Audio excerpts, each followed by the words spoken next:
In the vast oceans and skies, machines and people have vanished without a trace. These disappearances, from skilled pilots to gigantic ships, have created some of the biggest mysteries in modern times. From the depths of the Atlantic to the Bermuda Triangle, from airplane cockpits to ship bridges, we'll explore a world where the bizarre happens all too often.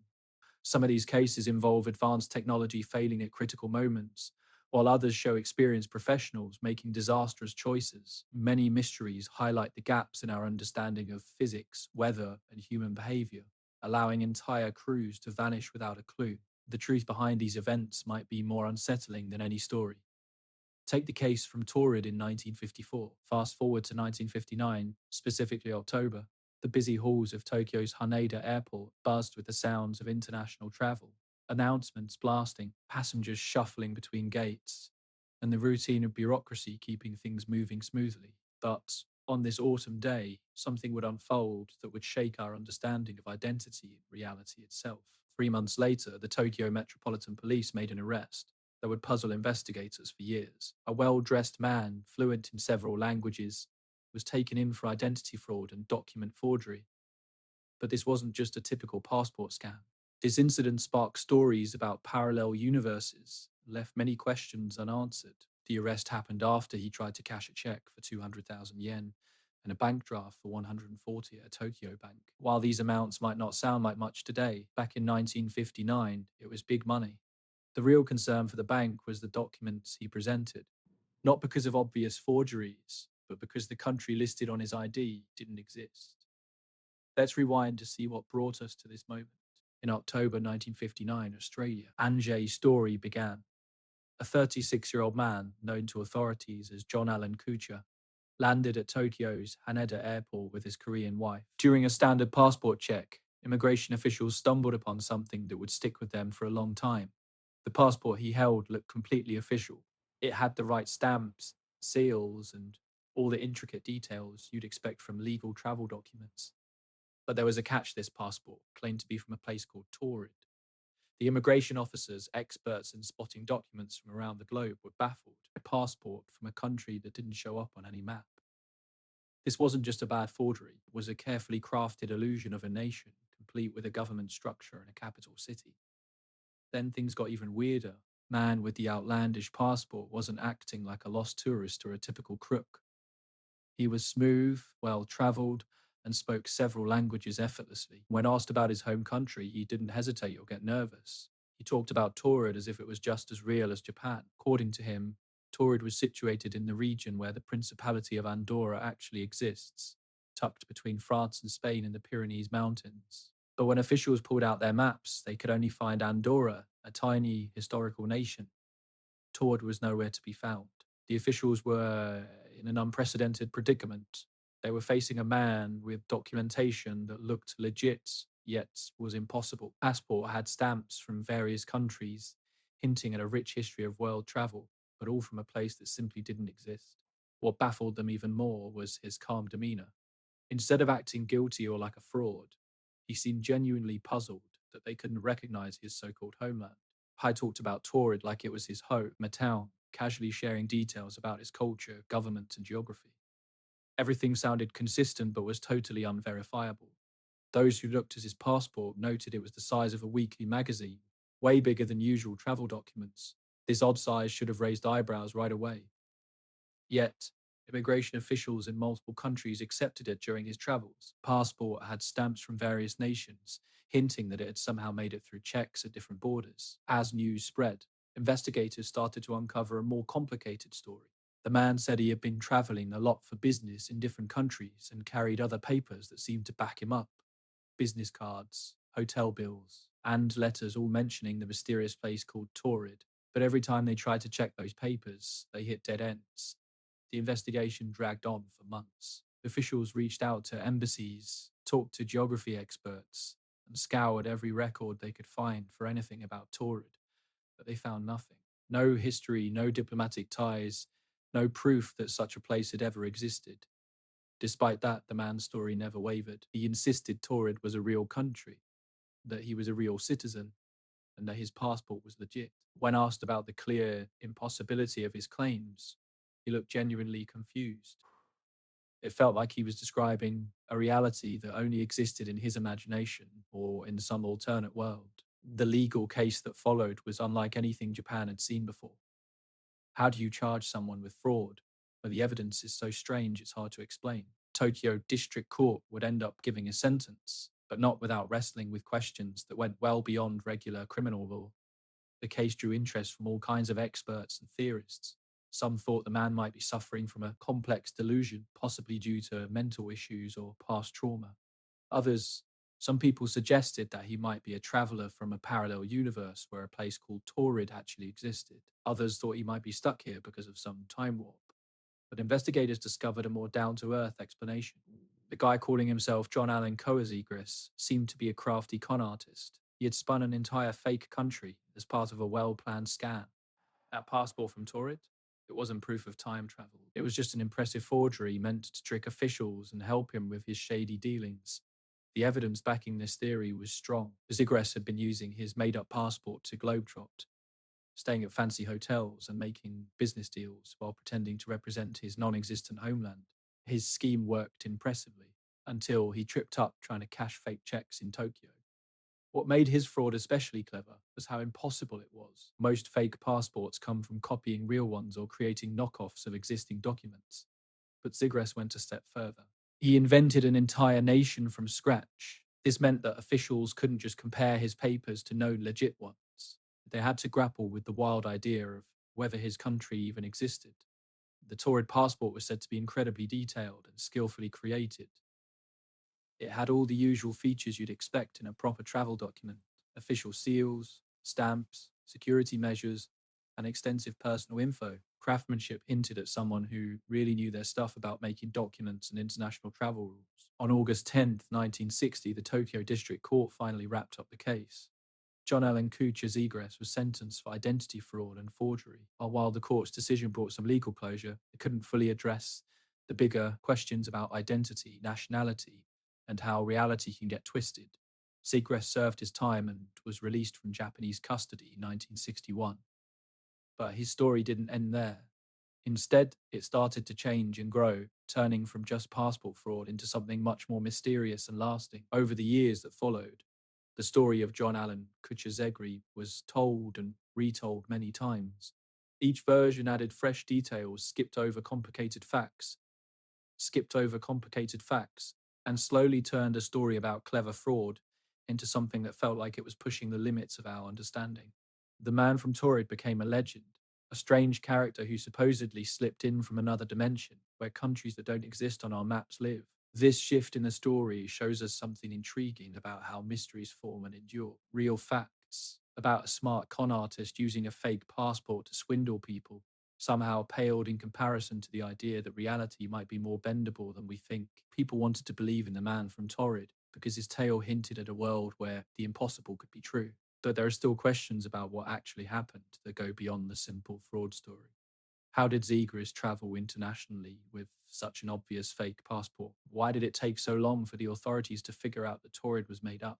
And what became of him after he got out of prison? Official records from the Tokyo Metropolitan Police and the District Court lay out the events, but they missed the weirdness of meeting someone who said they were from a place that doesn't exist.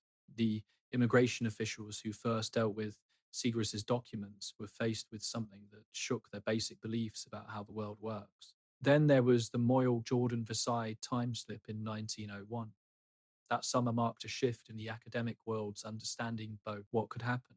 Two respected Oxford professors, both champions of women's education, documented an encounter that questioned the very idea of linear time. It was a time when the British Empire was at its peak, when scientific thought was starting to clash with spiritual ideas, and when the new field of psychical research was trying to apply science to things that were hard to explain. By 1901, Charlotte Ann Elizabeth Mobley was already making her mark on history. She was born in 1846, the daughter of George Moley, who was the headmaster at Winchester College, one of England's top schools. Growing up there, she developed a strong love for learning. In 1886, she became the first principal of St. Hugh's College, Oxford, a groundbreaking institution that offered higher education to women at a time when such chances were rare and hard fought.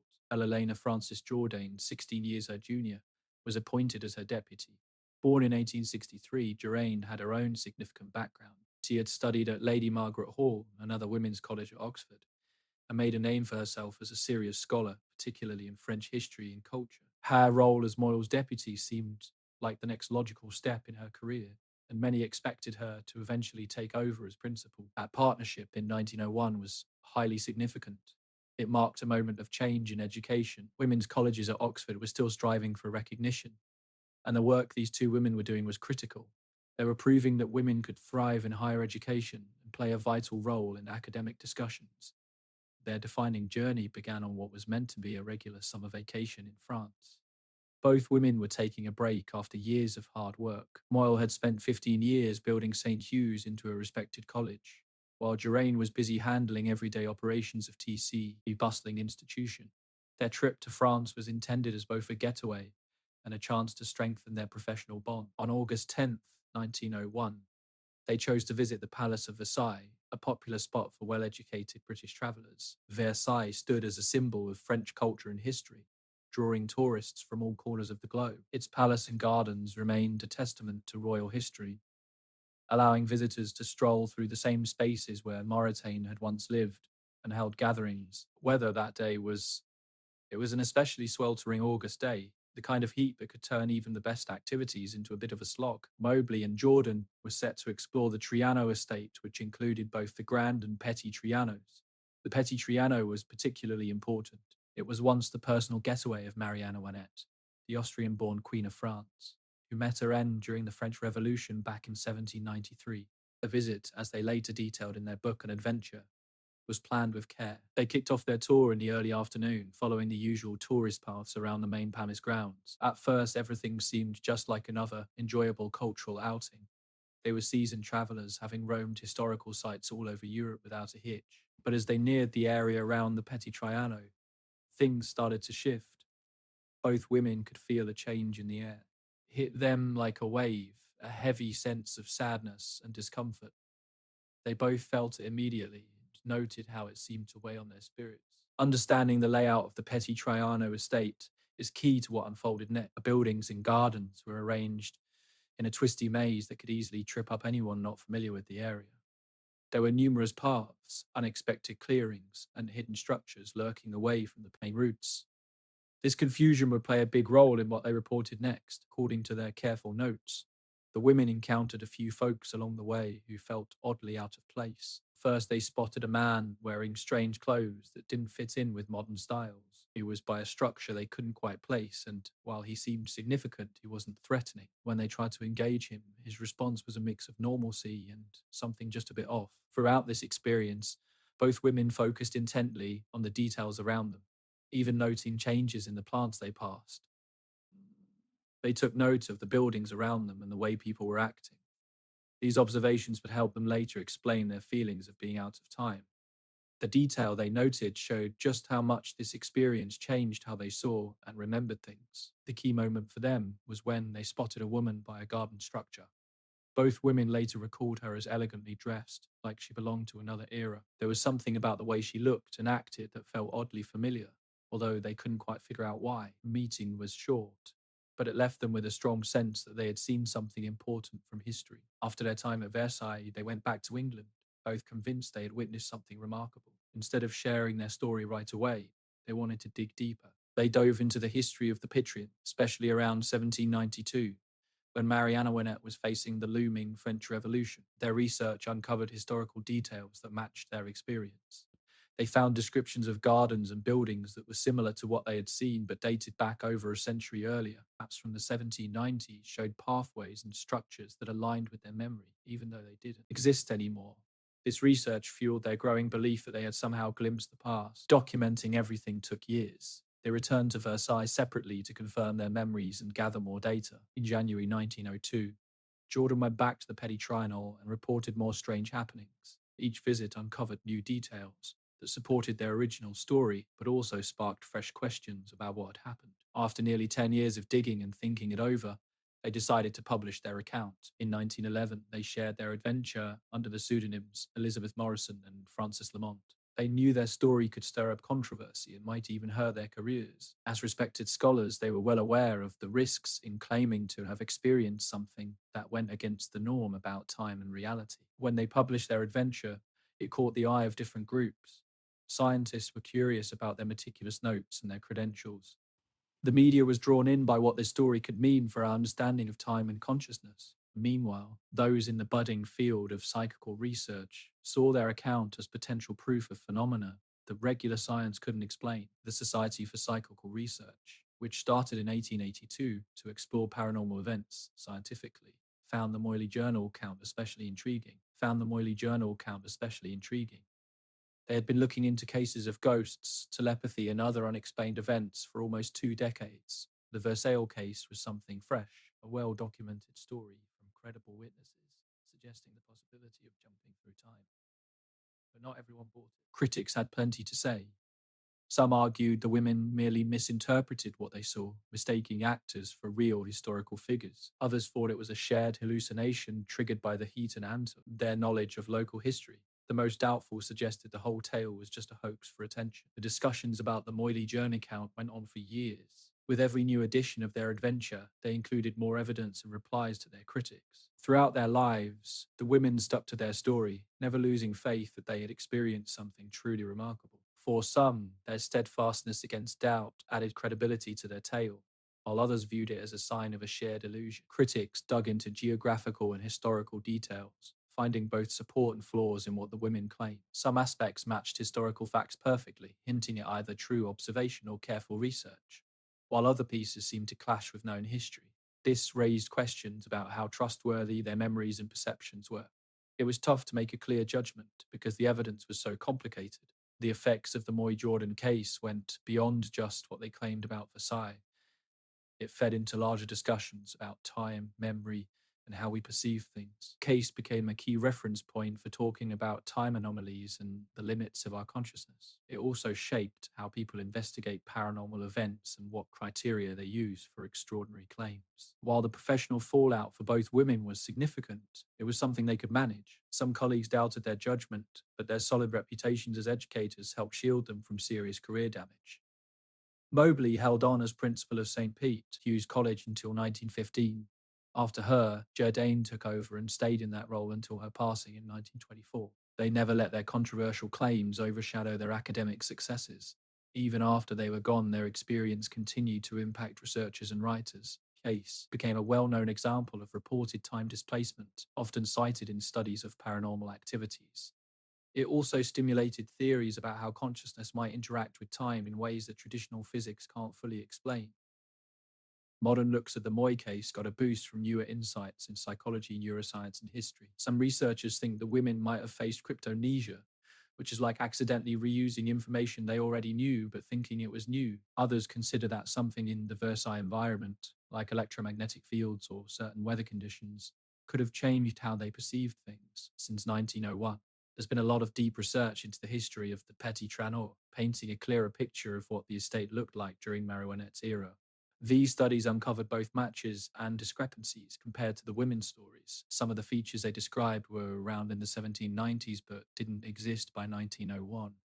Other things they mentioned seemed to lack any historical support. The methods Moy and Jourdain used for documenting their extraordinary experiences set new standards for how to report these kinds of events. Their meticulous approach, solid research techniques, and openness to have their findings examined shaped how future cases would be handled. This case highlighted both the strengths and weaknesses of eyewitness accounts when it comes to strange events. All started with Rudolph Fentz, a time traveler from the Victorian era back in 1950, bustling Manhattan, where countless stories unfold every day. One particular tale has intrigued many for over 70 years. It kicks off with what seems like a simple police report, flows through the focused efforts of a determined officer, and ends with questions that make us rethink time itself.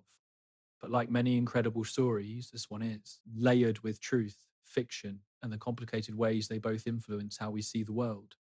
The narrative begins with Captain Hubert V. Daly, Rhyme from the New York Police Department. With years of experience in handling missing persons and odd cases, Captain Rhyme had encountered a lot.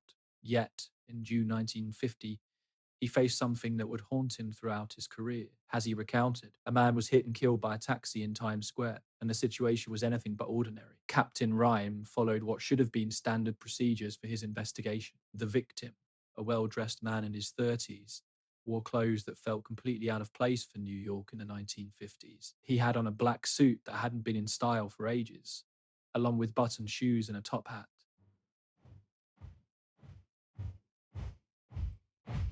I had this idea of what was even more baffling was what he had in his pockets. It was like he had stepped right out of the late 19th century. Inside, Captain Rhyme found business cards from a livery stable, brass tokens for beer that hadn't been circulated in years, and a letter postmarked 1876. Most striking of all was the ID that identified him as Rudolph Fentz, with an address on Fifth Avenue that didn't follow the usual numbering system of the time. Captain Rhyme's methods showed the thoroughness typical of good police work back then. He started by trying to identify the man through conventional means. The address on Fence's ID pointed to a place on Fifth Avenue, but the building there in 1950 looked nothing like a residential spot. Things took an unexpected twist when Captain Ree dove into some historical records and phone books. He found out that a Rudolph Fentz had lived in New York City, but he disappeared without a trace back in 1876. His family had reported it, and even after thorough searches, nobody ever found any sign of him. Quote, Captain Rim was methodical in his pursuit. He dug deeper and managed to track down living relatives of the original Rudolph Fentz. Eventually, he ended up at the home of an older woman who revealed she was Rudolph's daughter-in-law. She confirmed that her husband's father really did go missing in 1876 and was never found. The family had always thought he might have met a bad fate or had some sort of accident, but they never recovered his body. What Captain Rim uncovered was puzzling. The man killed in Times Square in 1950 looked like the same Rudolph Fentz who had vanished 74 years earlier. Even stranger, he hadn't seemed to age a day. Clothes, personal items, and his very appearance suggested that time had stood still for him. Captain Rim shared a detailed account of the case. He described the man's look during the accident's sheer confusion, as if he had walked into a completely foreign world. Witnesses said he appeared lost and disoriented, scanning Times Square like someone who didn't recognize where he was. The investigation also uncovered some unsettling details about his last moments. Captain Rim explained that Fentz was standing right in the middle of Times Square, seemingly unaware of the traffic whizzing by. The taxi driver who hit him noted that the man appeared completely oblivious to the risks of the busy street, as if he had never seen cars before. This behavior fit someone who had last experienced a very different time. New York City in the 1870s was alive with horse-drawn carriages as the main way people got around. Business cards from a livery stable that Fence had turned out to be another clue. Captain Rim's research confirmed that the stable was real and operating back in the 1870s at the address on those cards. It had thrived then but closed long before 1950. The cards were old and worn, yet surprisingly well preserved for over 70 years. Tane Rim didn't stop there. He talked to many witnesses who saw a man in Times Square right before the accident. The stories all matched. They described a well-dressed guy, but his clothes looked outdated. He seemed lost, confused by everything around him. A few people even said it looked like he was trying to find his bearings in a place he didn't recognize. Then there were the brass tokens that Fence had. They were everyday currency in New York during the 1870s, used to buy beer and other things. By 1950, though, those tokens had become collector's items, no longer used by regular folks. The fact that Fence had several of them either meant he was really into historical details or that he truly had a time travel experience. And then there was the letter postmarked 1876, which was the strongest piece of evidence for Captain Rim. It was addressed to Rudolph Fentz at his Fifth Avenue home and included a note from a friend. Paper and ink looked like they were from 1876, and the handwriting was typical of that time. More crucially, the letter discussed topics that would matter to someone living in New York City in 1876. Captain Rim hit some roadblocks when he tried to dig up details about the original disappearance. The police records from that time were patchy and hard to track down. What he could find did back up the basics. A man named Rudolph Fentz had vanished in 1876, and the authorities had been notified. But the investigation details were thin, reflecting how differently things were recorded back then. Daughter-in-law's testimony was a key piece of the puzzle for Captain Ree's findings. She confirmed the family's long-standing curiosity about Rudolph Fentz and how his disappearance had always been a mystery. Her description of him matched the man who had been killed in Times Square, and it was striking that he seemed not to have aged over the decades. Question Ree also uncovered troubling patterns in the historical records. Researching missing persons from the 1870s turned up several other puzzling cases that had similar traits. People simply vanished while going about their everyday lives. Most of these cases had reasonable explanations, but a few remained genuinely baffling. Actually, the scientific community reacted with doubt to Captain Ree's findings. Experts were called in, each providing typical reasons for the evidence. They suggested the clothing and personal items might just be valuable antiques, or that the identification documents could have been fake. They even proposed that the man's confusion could be due to mental issues or drug use. But none of these explanations addressed all the evidence thoroughly. As Captain Ree continued his investigation, his view of the case shifted. He started off thinking it was just a simple identification process. But as he collected more evidence, he opened up to wilder possibilities. His final report found a middle ground between skepticism and the acknowledgement that some aspects of the case truly defied explanation. The implications of Captain Ree's work went beyond just this one case. His careful way of documenting and analysing the evidence created a blueprint for how to investigate strange incidents. His openness to unconventional ideas, while still being professional, changed the game for future investigators. This case also brought up larger questions about time and consciousness.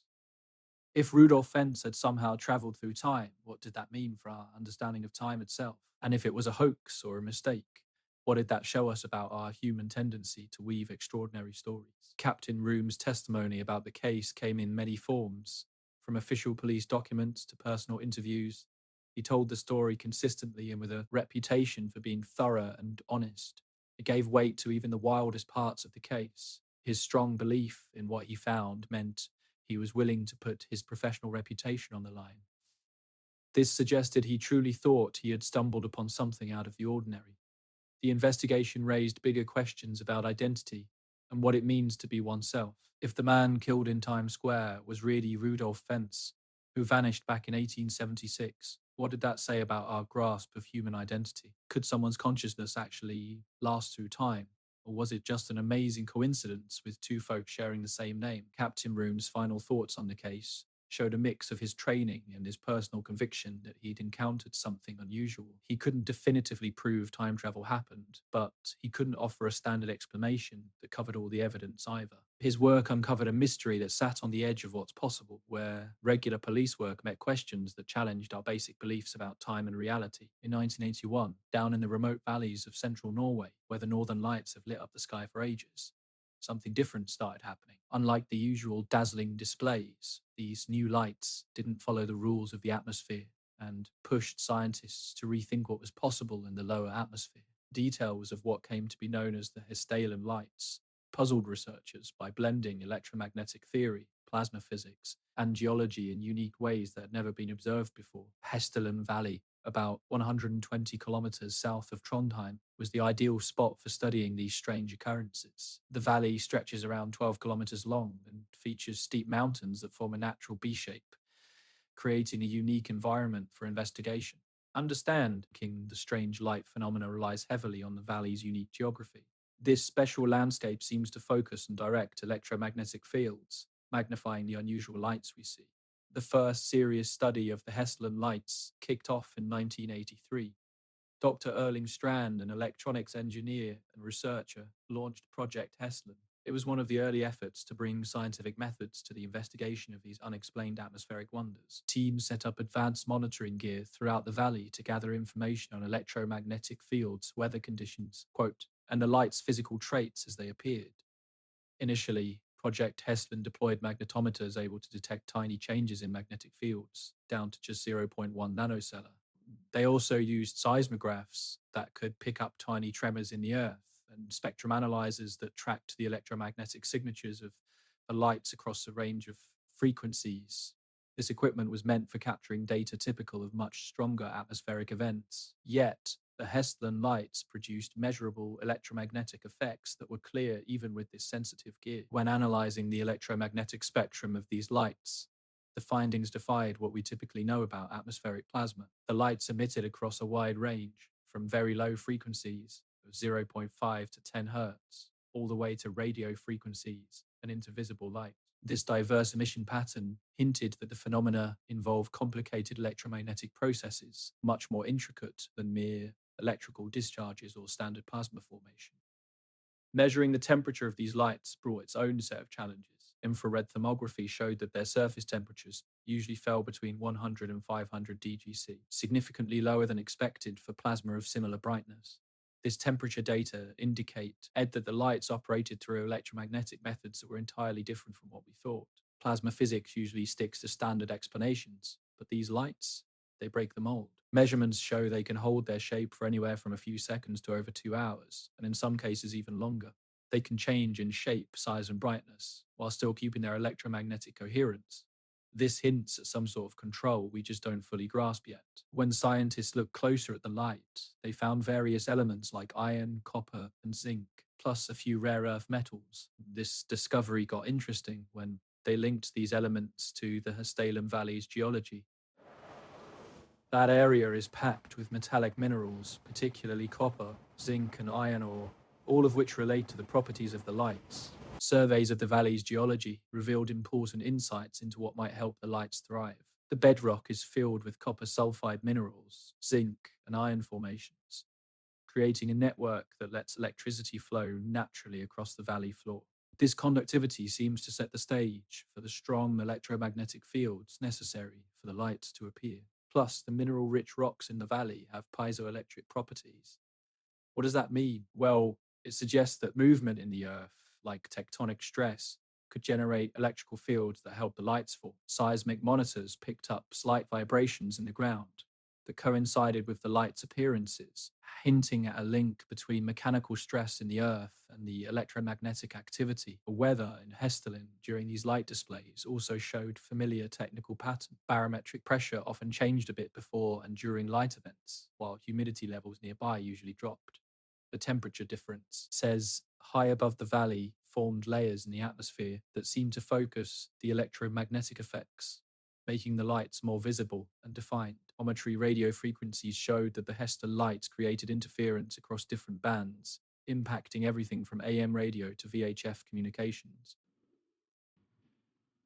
The analysis of these signals indicated that the lights emitted coherent electromagnetic waves capable of reaching several kilometers beyond the valley. This hinted at a considerable amount of electromagnetic energy at play, which traditional atmospheric science couldn't quite explain. Creepy monitoring stations were set up to gather data continuously.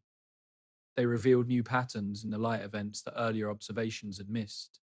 These stations, equipped with CCD cameras, magnetometers, and weather tools, recorded an average of 20 to 30 light occurrences each year, with seasonal changes linked to shifts in atmospheric pressure and geological activity. Computer analysis uncovered connections between the lights and various environmental factors. Solar activity, measured by geomagnetic indices, showed a correlation with how often and strongly the Hestaland lights appeared. When solar activity spiked, the lights were more frequent and intense, suggesting they were affected by external electromagnetic fields from solar interactions. Detailed analysis of the light's movements uncovered some strange behaviors that didn't fit usual explanations. They could speed up quickly, change direction sharply, and even hold steady against winds.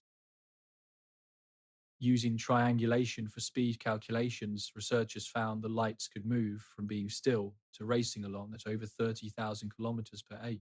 Patterns of acceleration seen here would be unthinkable for regular aircraft or natural weather events. Analyzing a database filled with thousands of recorded lightox, ARENS is revealed consistent technical traits, hinting that these phenomena follow certain, yet still mysterious, physical rules.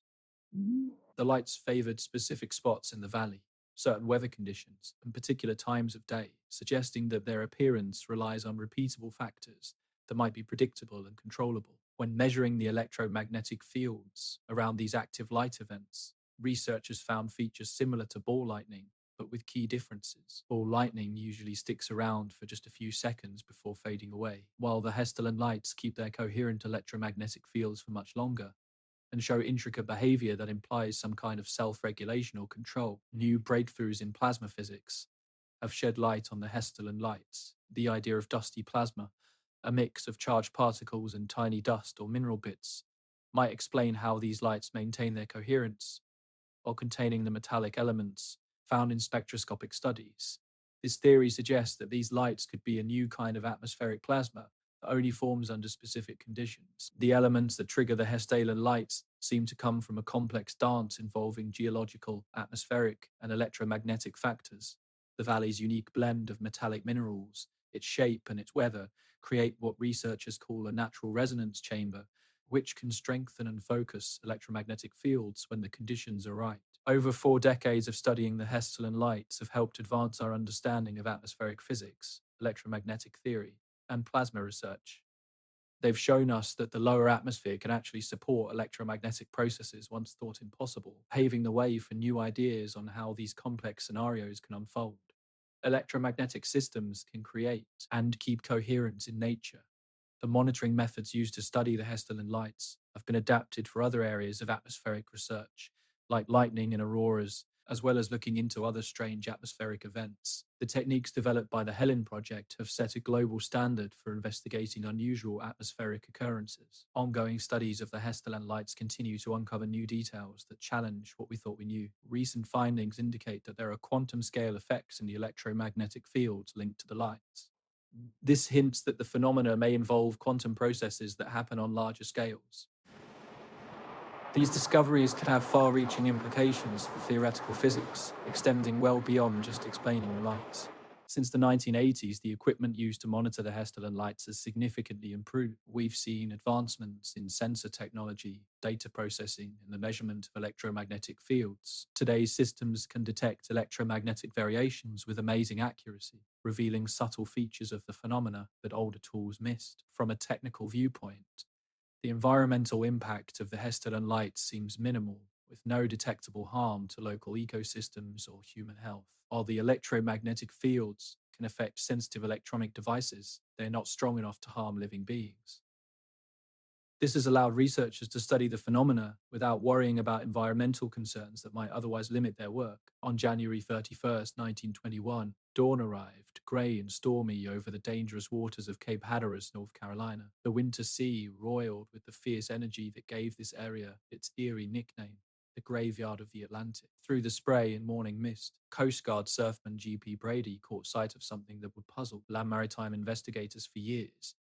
There, grounded on the outer Diamond shores, was a stunning five-masted schooner, its white sails unfurled. The ship seemed to be stuck in the waves, as if frozen in time. Surprisingly, it looked to be in great shape despite its trouble. Rigging was all there, the hull was intact, and the sails were ready to catch the wind. But something felt off. There was no movement on deck, no smoke came from the kitchen, and there were no distress signals flying from the masts. Carol Deering stood like a mystery wrapped in time, abandoned by her crew of 11 men who had vanished without a trace. The Coast Guard struggled to reach the ship at first, facing rough seas and a tricky location. Diamond Shoals had claimed many ships over the years, and those waters were dangerous even for seasoned rescuers. Days later, they finally managed to board the ghost ship and unravel the mystery inside. What they found was baffling. The ship was deserted, but not in chaos like you'd expect. It looked more like a planned evacuation. Both lifeboats were missing, along with the crew's personal items. Navigation gear had been taken away. The logbooks were gone, and even the crew's belongings had been cleaned out of their quarters. In the galley, signs of interrupted meal prep filled the air. Food was ready for a dinner that would never be served, and the ship's cat remained well fed and cared for right up to the end. Cargo hold was packed with coal just right for a ship heading back home to the US from South America. Nothing had been disturbed there, ruling out robbery as a reason for the crew's disappearance. But the most puzzling part? The anchors? Both anchor chains had been cut, not broken by accident, but severed on purpose. This pointed to a rushed escape, maybe from some unseen threat. Those cut chains became crucial evidence in the investigation, though they only led to more questions. The inquiry into the Carol Deering's mystery kicked off right away, revealing that the ship's last journey was rocky from the start. In August 1920, the ship set sail from Norfolk, Virginia, headed for Rio de Janeiro, Brazil, carrying a cargo of coal. At the helm was Captain Willis Worm, a seasoned sailor at 66, who had spent most of his life at sea. Alongside him was a crew of 10, including First Mate Charles Nellen, a Scottish sailor whose relationship with the captain would become a key part of the mystery. Warning signs had popped up months before the ship vanished. In Rio, the original captain, William Merritt, fell seriously ill and had to leave the ship. Captain Wormall, stepping in as a replacement, was new to both the ship and the crew. This change stirred up tensions that would linger throughout the trip. When the ship stopped in Barbados in early January 2021, it became clear just how deep the issues ran. Worm spoke with Captain Hugh Norton from the vessel Snow, sharing a grim picture of life on board. Worm voiced his concerns about Mellon, who he said had a drinking problem and was undercutting his authority. Llewellyn, on the other hand, was openly critical of Worm's sailing skills and made it clear he didn't want to work under the new captain. Things took a turn in Barbados when Llewellyn got intoxicated and ended up in jail, in a decision that would later be viewed as either a courtesy or a mistake. Worm bailed him out and brought him back on board. The two had to keep working together despite their clear dislike for each other, setting the stage for what many would later see as a looming clash. Captain Norton's account of his chat with Wormley in Barbados shed light on the captain's mindset in those last days. Wormel shared serious worries about his crew's loyalty and his ability to keep control on the She. He even made odd remarks about threats he felt he was receiving from unidentified sources, though what those threats were remained a mystery. The last confirmed sighting of the Cow Deering happened on January 29th, 1921. It was spotted passing the Cape Lookout lightship along the North Carolina coast. A keeper at the lightship reported a man on the schooner's deck calling out for help. He claimed the ship had lost its anchors and asked to notify the Coast Guard. This man had a foreign accent and wasn't in a ship's officer uniform. This detail raised suspicions that the crew might have been taken over by hostile forces. What happened in those crucial 48 hours between the sighting on January 29th and the discovery of the abandoned ship on January 31st became the center of the abandoned ship on January 31st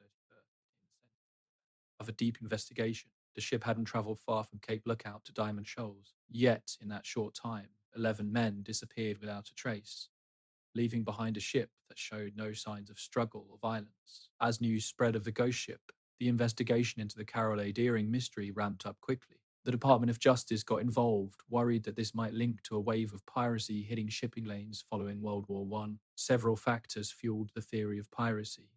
Navigation equipment was gone, anchor chains were cut, and the crew's belongings had been systematically removed.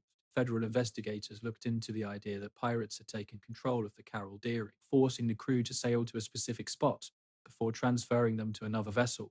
This would explain the ship's last location at Diamond Shoals, likely chosen for its convenience to ditch the vessel after taking valuables. The missing lifeboat hinted that the crew had been taken away, but whether willingly or by force was still a mystery. The idea of a mutiny also gained traction among investigators. A known conflict between Captain Worm and First Mate Mellon provided a clear reason for the crew to revolt. Foreign accent reported by the lightship keeper could have been Llewellyn's Scottish accent, and his lack of the officer's uniform might indicate his role in leading a mutiny against the captain. Mutiny theory suggests that Llewellyn finally acted on his grudge against Captain Worm, maybe with help from other crew members who had lost faith in him. The mutineers could have taken over the ship, gotten rid of the captain, and then headed for shore, planning to escape in lifeboats before the ship hit land. They likely tried to erase evidence to cover their tracks.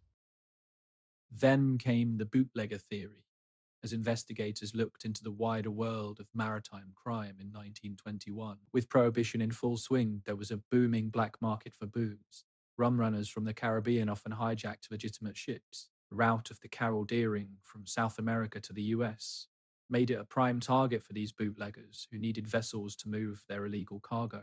This theory proposed that the crew was forced to work with bootleggers who took over their ship for a smuggling job. Once the job was done, crew might have been transferred to another ship, while the Carol Deering was run aground on purpose to hide any evidence of their illegal activities. Navigation equipment and logbooks were likely removed to stop authorities from figuring out the ship's movements during the hijacking. Bolshevik theory offered a more unusual angle. Captain Worm had met some shady characters in Brazil who made ambiguous threats against American shipping during the Red Scare after World War I. It was easy to pin any strange event on communist agitators, and some investigators even thought the Carol Deering might have been targeted by foreign agents looking to disrupt American trade. What made the investigation so frustrating was the complete lack of physical evidence to back up any of these theories. No bodies were found, no wreckage of the missing lifeboat showed up, and not a single witness stepped forward to say they saw the crew after the ship was deserted. The 11 men who left Barbados in January 1921 just disappeared, gone as if they had never existed. The fate of Captain Worm became a major point of interest in the investigation. As the captain of the ship, he would have been the main target for either mutineers or pirates. The fact that his body was never found sparked a lot of speculation. Did he die during the chaos, or did he manage to slip away? Some thought he might have been thrown overboard by his crew during a fight. Others wondered if he'd been captured and taken somewhere unknown. Then there was the missing first mate, Charles Malin. If he'd really led a mutiny against Captain Worm, what happened to him next? Quote, the whole mutiny idea suggested he took control of the ship, but then just vanished, leaving no clue about where he ended up. There were no sightings of Melelon or any of the crew, which hinted that whatever happened to Captain Worm happened to them too. As investigators looked into this case, they found something alarming. Carol Deering wasn't the only ship to go missing in the Cape Hatteras waters in the winter of 1921. Others also reported strange happenings, like encounters with unidentified ships and odd lights that didn't match any navigation gear. The steamship Hewitt had disappeared around the same time, but it didn't get as much attention. They blamed bad weather for the huge loss. Yet investigators started to question if both vessels fell prey to the same mysterious danger, with more incidents coming to light. The idea of an organized pirate crew targeting ships started to seem like a real possibility. They also examined environmental factors that could have played a role. The Diamond Shoals area was known for its dangerous currents and unpredictable weather. Some speculated that the crew might have abandoned ship during a storm, thinking they're about to sink. But the removal of equipment and personal effects argued against that idea, even if it couldn't be completely ignored.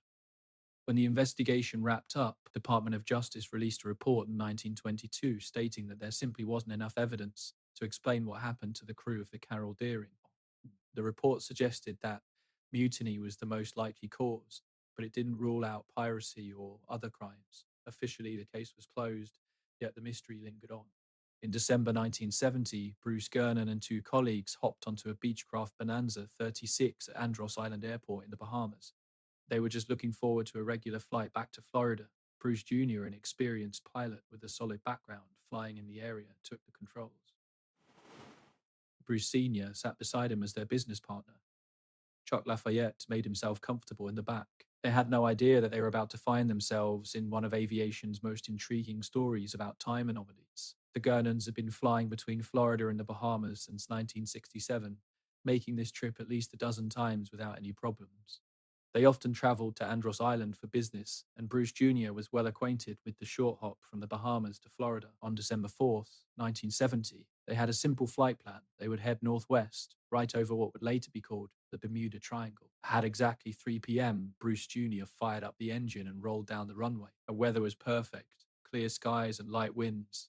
The Bonanza 36 was built for these quick trips that GZ Park cranes often made. Everything pointed to yet another uneventful trip across the calm waters between the islands and the Florida coast. According to Bruce's account, the first half hour went just as planned. The aircraft climbed smoothly to cruising altitude, and they settled into their routine. The three of them, relaxed and at ease, chatted about business while taking in the stunning views of the Caribbean below. Instruments read normally, and their communications with air traffic control were clear and typical. Gurn first sensed something odd when he spotted a peculiar cloud formation ahead.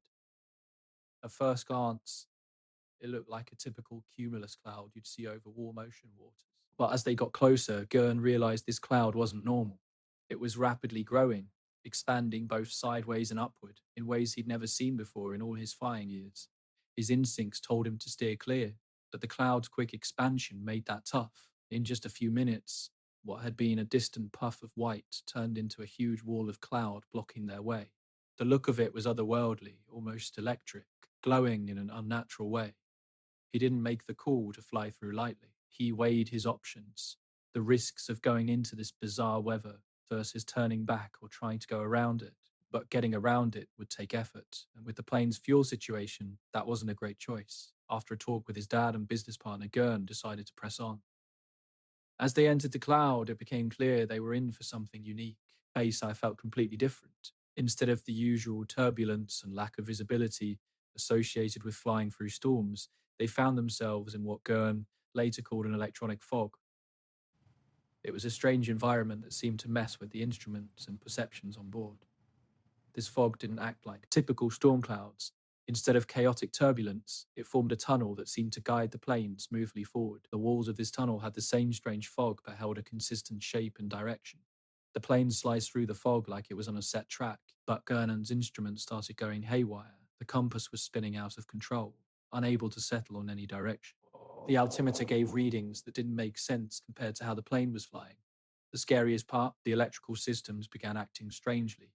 The radios crackled with static and interference that Garanon had never seen before, and the lights flickered as if they were pulling power from somewhere mysterious. What was even more bizarre was how this electronic fog seemed to mess with time. Yet, in that short time, the plane covered a distance that should have taken much longer. When they finally broke free of the fog, Gernon found himself much closer to the Florida coast than he should have been, as if they had skipped ahead by 30 minutes. Once out, Gernon tried to reach Miami air traffic control to let them know where he was and to get permission to land. Response from the control tower was both calming and unsettling. They confirmed they had the aircraft on radar. But here's the kicker: the plane appeared out of nowhere on their screens. This radar confirmation was key to backing up Gernon's story. According to the controllers, the plane just showed up over Miami Beach, heading west at the right altitude for landing. They had no clue how the plane had jumped from its last known position near Andres Island to over Florida in such a brief time. Gernon's father and business partner, Chuck Lafayette, were there to witness the whole thing. They both agree on the straight, engage details of the encounter with that weird electronic fog. The visuals of the encounter, the odd behavior of the plane's instruments, and the weird feeling of time moving differently as they flew through the fog were striking. Each person's story added weight to Gernon's intricate observations. After the flight, they recorded physical signs of the electronic fog's impact on the Bonanza A36. Plane experienced brief glitches in some electronic systems and showed strange wear on metal parts. These signs gave hard proof that something unusual was at play, beyond just bad weather. As soon as the incident hit the news, experts jumped in to analyze Gernon's story. They called on aviation specialists, meteorologists, and physicists to explain what happened. Most agreed that this electronic fog was a new kind of atmospheric event, mixing electrical activity and magnetic distortions, plus maybe something we don't fully grasp yet. So, maybe something we don't fully grasp yet. Way time seemed to shift during the 3-minute passage through the fog really caught theoretical physicists' attention. It hinted at effects like those discussed in Einstein's theories, but the speeds involved didn't match up with typical time changes. Meanwhile, electromagnetic researchers honed in on the fog's electric traits, the tunnel-like look of the fog, how it shimmered, and its effects on the aircraft's instruments, all pointed to strong electromagnetic forces that current science can't clarify. The idea that these forces might even alter time itself sparked fresh theories. The weather experts had a tough time tracking down a usual explanation for the fog's sudden formation and its strange features. While the Caribbean sees its fair share of weird weather, this was something else entirely. The electronic fog showed behaviors that went well beyond what we normally see in the atmosphere. Its unique tunnel-like structure really lenged how we understand weather patterns. Over the years, Gernon has provided more and more details about the event since that initial flight. He carefully pieced together the timeline using air traffic control records and what witnesses said. This has given researchers one of the most detailed accounts of a time-related anomaly in modern times. His consistent story, backed by solid evidence and confirmed radar data, has made it a key case for serious investigation into time phenomena. What Gernon experienced has bigger implications than just his flight. The electronic fog he talked about hints that sometimes the usual rules of space and time can change, potentially breaking the laws of physics as we know them. This incident occurred in an area already linked to strange disappearances and navigational issues, sparking new theories about what's really happening in the Bermuda Triangle. There are also important tech implications with the electronic fog. If this is a natural event that can influence electromagnetic fields and the flow of time, it could lead to breakthroughs in propulsion or communication technologies. The structured nature of the fog suggests we might be able to create similar conditions for research or practical uses.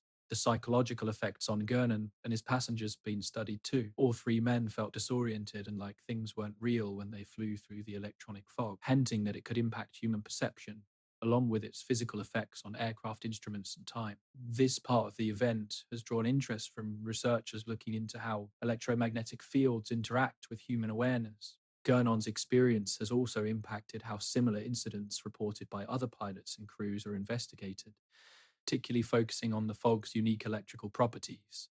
The look of the phenomenon, its tunnel fill, Ike shape, and its impact on time and instruments have become key points for studying other strange atmospheric events.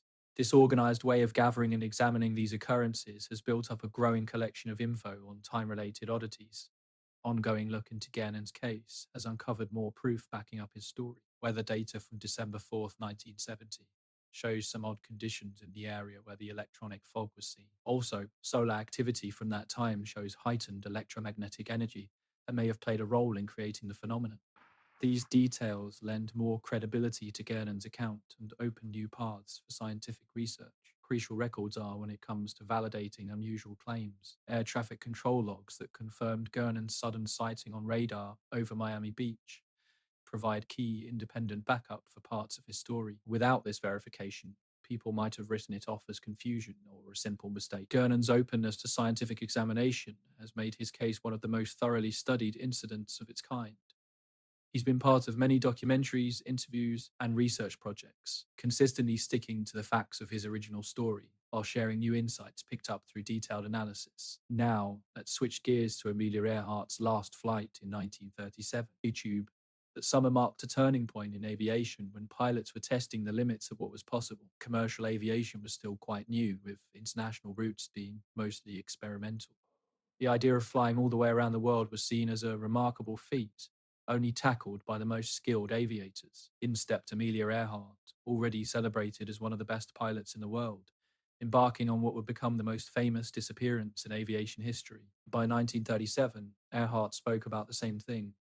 Earhart spoke about reputation was well known. She famously became the first woman to fly solo across the Atlantic back in 1932, after making history in 1928 as the first woman to fly across the Atlantic as a passenger. She took another bold step in 1935 with a solo flight from Hawaii to California. This solidified her reputation as a daring pilot who was willing to take risks for the sake of aviation progress. Her dream in 1937 was to embark on a world flight that would be the highlight of her career, showcasing her skills and the advancements in modern aviation. This final journey can't be separated from the technological and social changes happening in the 1930s. Flying was transforming from a risky adventure into a reliable way to travel and connect. The Lockheed Electra she chose for this epic flight was state of the art, packed with the latest in navigation and communication tech. This journey was as much a test of these innovations as it was a testament to human bravery and expertise. Planning for her world flight kicked off in earnest in 1936, backed by Purdue University through the Amelia Earhart Fund for Aeronautical Research. They had specifically bought the Lockheed Electra and heavily modified it to carry extra fuel for those long ocean stretches ahead. Flight was mapped out to take her and her navigator east, passing over the Atlantic through Africa, Asia, across the Pacific, and back to the US. Choosing Frederick Noonan as her navigator was a key decision.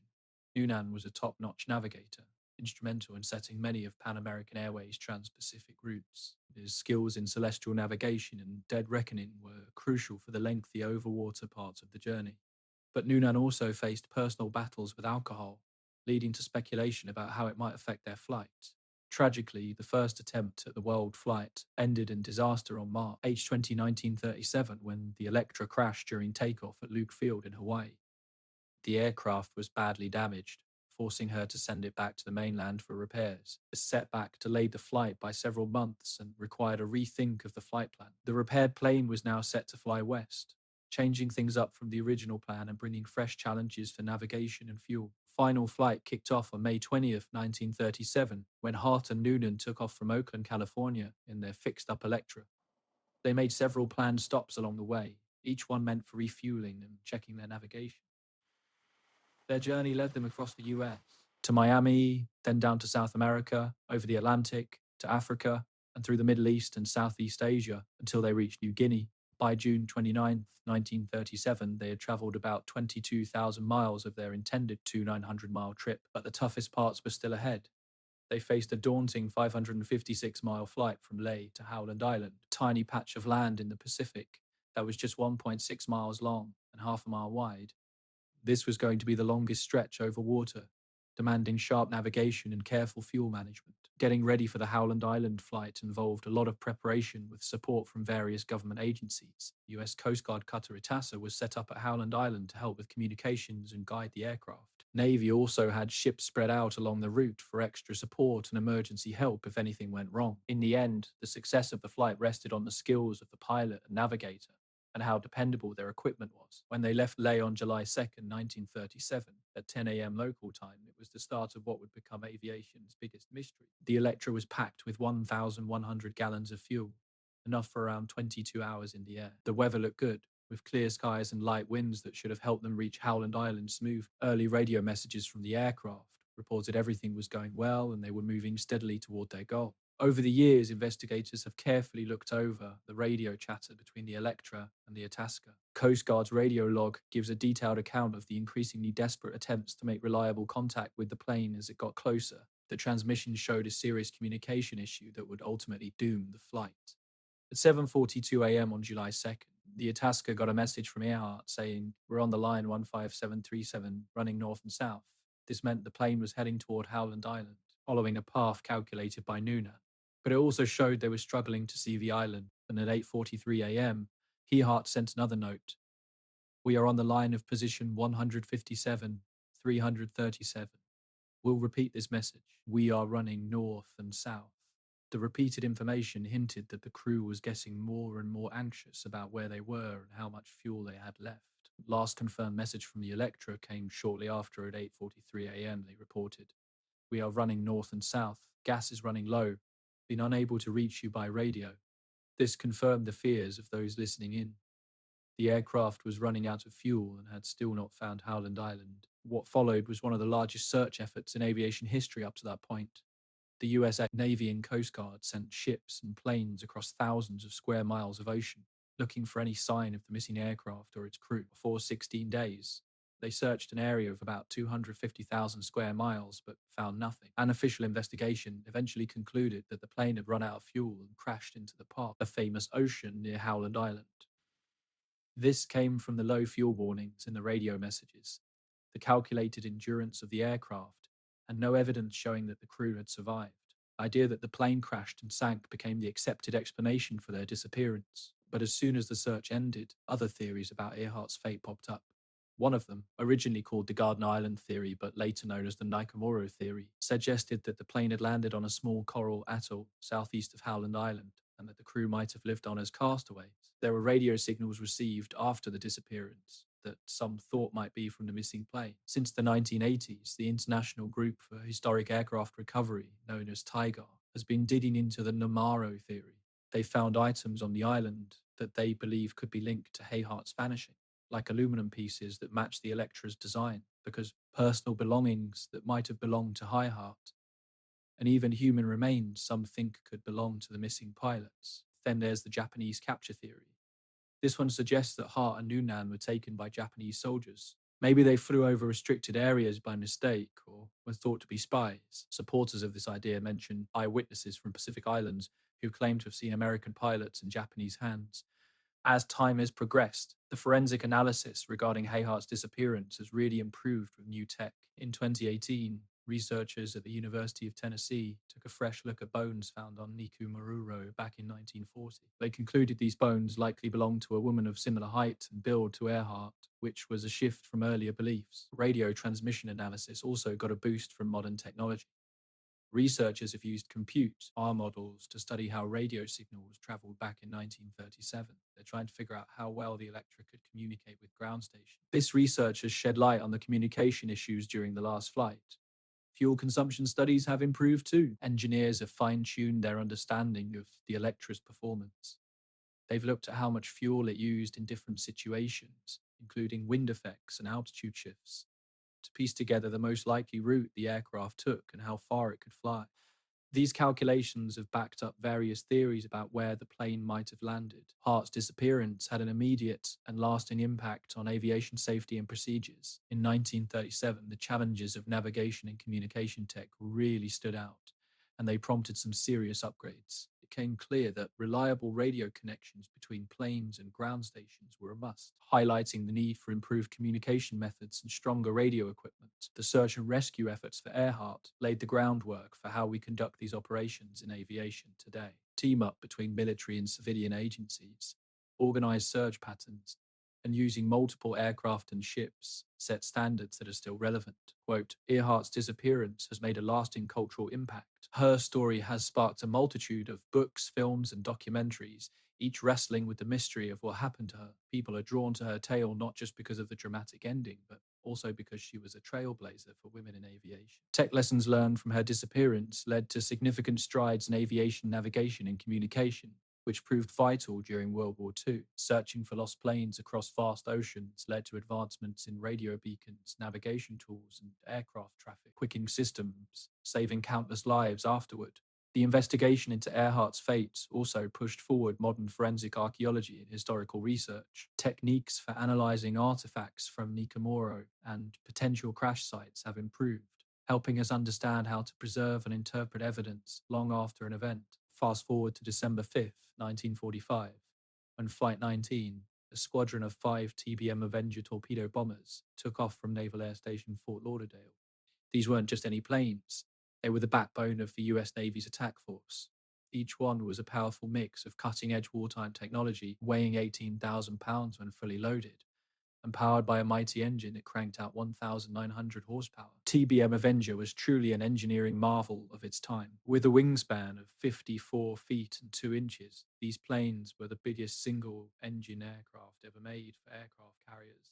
They had a unique shape, with a deep body that could hold a Mark 13 torpedo or up to 2,000 pounds of bombs in their spacious bomb bay. Crew of 3 sat in a canopy design that gave them great visibility for both navigation and targeting. Each Avenger came with dual compass systems, which was crucial for flying over water where it's hard to spot landmarks. The main magnetic compass was in the cockpit, and there was a backup compass to help with navigation. These instruments were adjusted for magnetic declination, which is the difference between magnetic north and true north that changes depending on where you are. On that December afternoon, the flight plan was pretty straightforward. 5 aircraft were to head east from Fort Lauderdale for 56 nautical miles to a spot called Hens and Chicken Stove and turn northwest for another 67 nautical miles near Grand Bahama Island, and finally head southwest back to base. They estimated the total flight time would be about 2 hours and 30 minutes, which was well within the Avenger's fuel capacity of 4 hours. Flight 19 had 5 planes with tail numbers FT-28, FT-36, FT-81, FT-3, and FT-17. The lead plane, FT-28, was flown by Lieutenant Charles Taylor, a seasoned pilot with more than 2,500 hours of flight time. His aircraft was a TBM-3D variant, a bit different from the standard TBM-3S the other 4 pilots were flying, all of whom were student pilots finishing their final navigation exercise before graduation. 2:10 p.m., the 5 Avengers took off from Fort Lauderdale's runway 09 and turned east over the Atlantic. The weather wasn't perfect, but it was good enough for training. Winds were blowing northeast at 20 knots, gusting to 31 knots, which made for choppy seas below. There were scattered clouds at 3,000 feet, and visibility was between 8 to 10 miles. The first part of the mission went smoothly.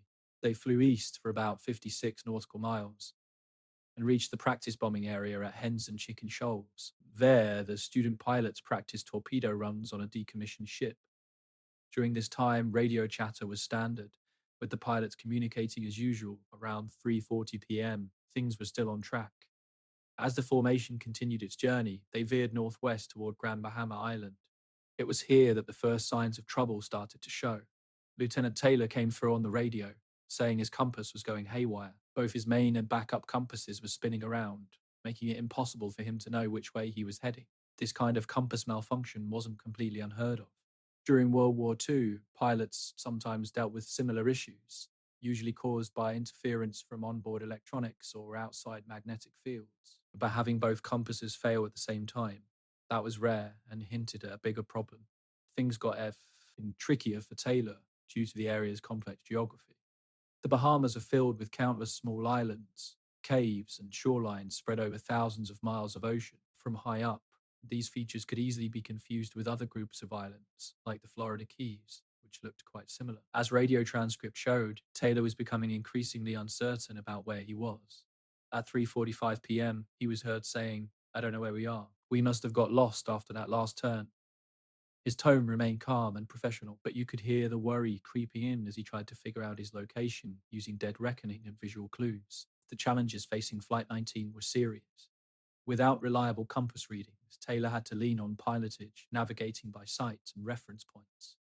But a scattered cloud cover at 3,000 feet made it tough to spot islands and coastlines. By 4:25 p.m., Taylor made a key decision based on what he thought he saw below. Convinced he was flying over the Florida Keys, he ordered the group to turn north toward what he believed was the mainland.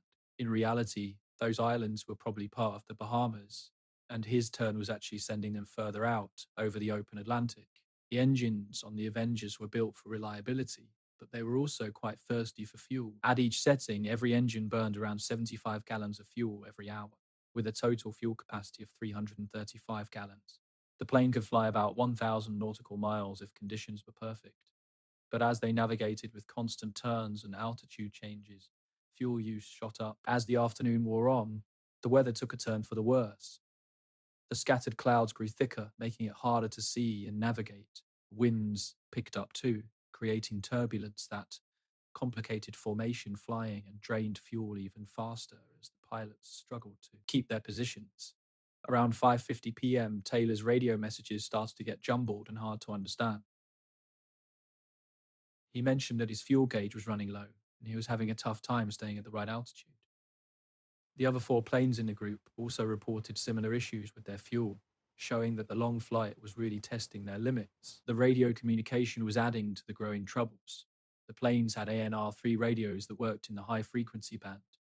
These radios had a range of about 100 nautical miles under ideal circumstances.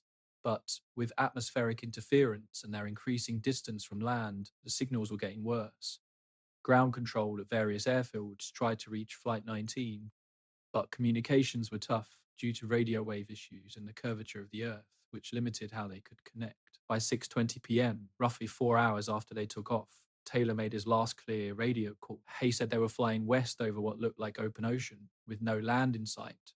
His fuel gauges were critically low, and he was getting ready for a possible water landing. TBM Avengers had some safety features for ditching, like a large wing area that helped with low-speed control. Bomb bay doors shut tightly to keep the plane buoyant in water. Still, the aircraft's weight and high wing loading made successful water landings extremely tough. The area where Flight 19 went missing had its own set of dangers. Gulf Stream current, flowing north along Florida's coast, created tricky water conditions with strong currents and big waves. In December, the water was about 75 degrees Fahrenheit, warm enough to keep someone alive for a few hours. Given the right circumstances, the search and rescue that followed involved many planes and boats, but the huge stretch of ocean and worsening weather made finding anything really tough. As time went on, winds and currents drifted any debris or survivors further from where the plane was last seen. What happened with Flight 19 taught us some important lessons about technology and procedures. Failure of several compass systems at once showed the need for better backup navigation tools. Crew relied heavily on looking out for visual cues, underlining how crucial instrument training and electronic navigation aids are, or management in emergencies, also came to light. Because of navigation mistakes, they used up fuel that could have helped them get to safety. There was a call for better communication and emergency procedures too. Thankfully, modern aviation has tackled many of the technical issues that contributed to Flight 19's disappearance. GPS now helps eliminate the compass problems that plagued the flight in 1945. Radio systems are better, offering improved range and clarity. Weather forecasting has also come a long way, helping pilots steer clear of bad conditions. Yet, the core principles of navigation and flight safety haven't changed. Pilots need to stay aware of their surroundings, manage fuel carefully, and be ready for equipment failures. Over 70 years later, the lessons from Flight 19 still shape pilot training and aircraft design. The investigation into why Flight 19 vanished looked at various factors: mechanical failures, human mistakes, and environmental issues. While we still don't have a clear answer, the evidence suggests that a mix of compass glitches, navigation errors, and running out of fuel is the most likely cause. On December 5th, 1945, the weather took a turn for the worse. The afternoon brought stronger winds and poorer visibility, making it tough for navigation. This definitely led to higher fuel use and contributed to the squadron's struggle to get back home. Fast forward to 1967, and we meet Laurie Wickens. At just 18, he was about to have an eye-opening experience. One evening, on October 4th, Laurie and his three friends were chilling in his car along Highway 3 near Shag Harbour, Nova Scotia. Suddenly, he spotted four bright orange lights gliding in formation across the dark sky. They were unlike anything he had seen before, glowing intensely, almost pulsing against the night backdrop. As Laurie watched in awe, the lights made a sudden dive toward the water and vanished beneath the surface in a flash. I knew right away it wasn't a plane, he later told investigators. The lights were too bright, too orange, and they moved in a way that didn't fit any aircraft I knew. Feeling an urgent need to act, he dashed to the nearest phone and called the Royal Canadian Mounted Police in Barrington Passage. Hal praised with excitement as he reported what he thought was a plane crash in the waters of Shag Harbour. But he wasn't the only one. Norman Smith, another local, was on his way home from work when he saw the same orange lights dropping toward the ocean. His story lined up perfectly with Laurie's. Norman described four lights flying in a straight line, silently, before they tilted and plunged into the water. Crash made a blinding flash that lit up the surface for a few seconds. It was like nothing I'd ever seen before, he said years later. The lights were so bright they reflected off the water. When they hit, there was this huge splash, followed by yellow foam spreading across the surface. Just like Laurie, Norman felt the urge to report what he'd seen. That night, the phone lines at the RCMP were buzzing. In just 1 hour, 11 witnesses called in, all claiming to have spotted what they believed was a plane crash. Each of them described the same bright orange lights racing toward the water near Shag Harbour. These reports were strikingly consistent. Witness, Ass all described the same formation of lights, the same orange hue, and that same dramatic plunge into the ocean. One of those callers, Ron Pound, was an RCMP constable driving along Highway 3 when he spotted the lights himself. Though he was off duty, his experience made him a credible witness. He saw 4 bright orange lights moving together in the sky, each about 60 feet across. The lights looked like they were attached to a dark object, barely visible against the night. Pound noted, you could definitely see a dark shape between them, kind of like a ship's hull or an aircraft's body, but it was flying in a way I'd never seen before. His account mattered because he knew planes and their usual flight paths. The RCMP took it seriously, treating it like a possible aircraft crash. Constable Pound and other officers were sent to the scene at Shag Harbour. When they got to the shore, they saw several people gathered on the beach, all pointing to where the lights had vanished. What they discovered next was one of the strangest parts of the whole event. There, on the water, floated a large patch of yellowish foam, nothing like they had encountered before. It was thick and resilient, holding its shape despite the waves. It had a weird, almost metallic look and glowed faintly, even in the dark. Victor Whiskey, a Coast Guard coxsman, was among the first responders on the scene. I had been called by the RMPM to check out the crash site. As he arrived, he immediately noticed the unusual foam on the water. He later said it wasn't like regular sea foam. It was thicker, more yellow, and seemed to hold together in an unnatural way. The Coast Guard kicked off a search and rescue mission, hoping to find survivors or debris from the aircraft. Several boats were sent out to the area where the lights had dipped into the water. Divers geared up to search the ocean floor for wreckage. The water there was pretty shallow, only about 60 feet deep, so finding any plane debris should have been straightforward. But the teams came up empty-handed. No aircraft parts, no oil spills, no personal items, and no bodies. The only hint that something had gone into the water was a strange yellowish foam floating on the surface. Foam slowly broke apart over several hours, but samples were taken for further study. Local fisherman Reggie Greer was out on his boat that night and saw the whole search operation. I've been fishing these waters for 30 years, Greer told investigators. I know what plane wreckage looks like, and I know what happens when something crashes into the water. This was different. No debris, no fuel, slick, just that weird foam. Comments. Things got even stranger when aviation authorities reported no missing planes in the area. Air traffic control had no record of any flights over Shag Harbour that night. Military officials insisted that there were no exercises happening in the region. Commercial airlines confirmed all their aircraft were accounted for. Robert Stanton, a marine biologist who later examined the foam, said it was like nothing he'd ever seen before. It had traces of elements not usually found in seawater and some metallic compounds that hinted at an artificial source, but nothing matched known airplane materials. The search continued for 3 days, with Coast Guard boats and divers meticulously scouring the area. RCMP officers interviewed a bunch of witnesses, gathering detailed accounts. Consistency among those stories was striking. Multiple independent witnesses described the same events. One of the most convincing was Robert Jameson, a commercial pilot who happened to be nearby that night. With his years of experience flying different aircraft, he knew well how a plane in trouble should look. He told investigators, "What I saw wasn't acting like any aircraft I know. The lights were too bright, too organized, and the descent was far too controlled for a plane that was going down." The official investigation included several agencies like the RCMP, Canadian Coast Guard, or Canadian Navy and Royal Canadian Air Force. Each brought their own viewpoint to the situation, but they all agreed on one thing.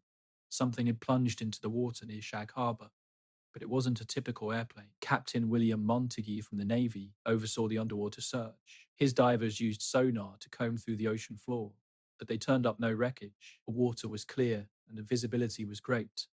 Montague stated, "If there had been an aircraft down there, we would have found it. The absence of any findings suggests that whatever went in either broke apart completely or somehow got away." The incident stirred interest from UFO researchers and government publicists and government professors, officials. The Department of National Defense began an official investigation, labeling it an unknown aerial phenomenon. They compiled witness statements, search reports, and communications between various government bodies. One of the most fascinating parts of this case was what witnesses saw before the object went into the water. Several people said the lights hovered above the surface for a few minutes before disappearing. This was not typical behavior for a plane crash, which usually happens fast and hard. Local resident Dorothy Pablo was watching from her kitchen window when she saw the lights hovering. They weren't falling, she recalled. They were just floating, almost like they were deciding where to sink. And then they gently went under the water, nothing like a crash. Even decades later, the witness account stayed solid. When researchers talked to them again in the 90s and 2000s, their stories were the same. Laurie Wick, NS, now leading the Shag Harbor UFO Incident Society, still shares his experience with the same passion he had when he was just 18. Experts analyzed the incident, focusing on a few key points: the consistent witness stories, the multiple agency involvement, and the complete lack of conventional aircraft debris. All of this suggests something extraordinary happened that night. The weather was clear and visibility was good, so there was no atmospheric explanation for what happened. This incident brought up questions about how well we can track and recover things underwater. If the object really did go below the water, intact, as some witnesses said, that would mean it had technology far beyond what we had in 1967. Back then, no aircraft could switch from flying in the air to moving underwater. Government papers released later showed that top officials in the Canadian military took the incident very seriously. Internal memos talked about how strange the event was and how they couldn't find any normal explanation for it. They concluded that an unknown object had entered the water near Shag Harbor, but no one could figure out where it came from or what it really was. This had a big impact on the local community. Shag Harbor, a tiny fishing village with just under 400 residents, suddenly found itself in the spotlight. The event became a key part of the town's identity, with locals taking pride in witnessing one of Canada's best documented UFO cases. Researchers all over the world have looked into it as a way to show how several independent witnesses can back up stories about strange events. Presence of trained observers like police and military people adds weight to these accounts. Unlike many other UFO reports, this incident was reported to authorities right away and was officially investigated. With new technology in underwater searches and metal analysis, expert-wide, ETs today have a better chance to look into it. However, the physical evidence from that night is long gone, leaving us with just the witness stories and official records. That yellowish foam that was a big part of the incident has never been fully explained, despite tests from multiple labs. The Shag Harbor case continues to shape how officials react to unusual aerial sightings. The thorough investigation by Canadian agencies has set a standard for handling such cases. Thanks to the preserved witness accounts and official documents, researchers can examine the incident in detail, even decades later. On January 17, 1949, aviation investigators looked into the disappearance of Star Aerial and immediately spotted some alarming similarities to another unsolved case. Just 1 year earlier, almost to the day, a British South American Airways Tudor aircraft had mysteriously vanished. That flight, called Star Tiger, disappeared on January 30th, 1948, while traveling from the Azores to Bermuda with 25 passengers and 6 crew members on board. Both planes were Avro Tudor Mark IV liners, and both had gone missing without sending out any distress signals. There was no trace of wreckage found, despite extensive searches.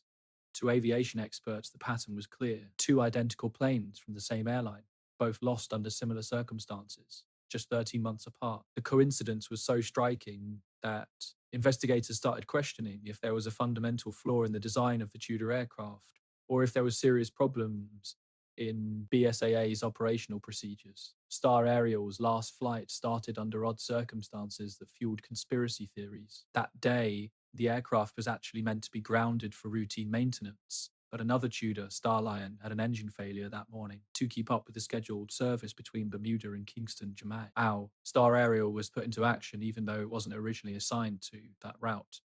Captain John Mackay, who had lots of experience with Tudor aircraft, was in charge. His crew included First Officer Charles Morgan, Second Officer Henry Lochner, Radio Officer Robert Pierce, Flight Engineer George Ellsworth, and 2 stewardesses known as the Star Girls, Alice Ted and Joan Winton. The passenger list held 13 travellers, which included a few British colonial officials and business executives heading to Jamaica. The aircraft took off from Kindley Field in Bermuda at 7:42 a.m. local time following standard procedures. Weather was reported as excellent, with clear skies and light winds. They expected the flight to take about 4 hours and 30 minutes, landing in Kingston around 1:30 p.m. local time, 8:41 a.m., exactly 1 hour after takeoff. Star Aerial made its first and only radio contact with ground control. Captain McCaffrey reported that they were flying at 18,000 feet with fair weather. There were some weather conditions coming up, and the pilot reported he was about 175 miles southwest of Bermuda. Everything seemed fine, and the flight was on track. His message was clear and routine, with no signs of trouble on the plane.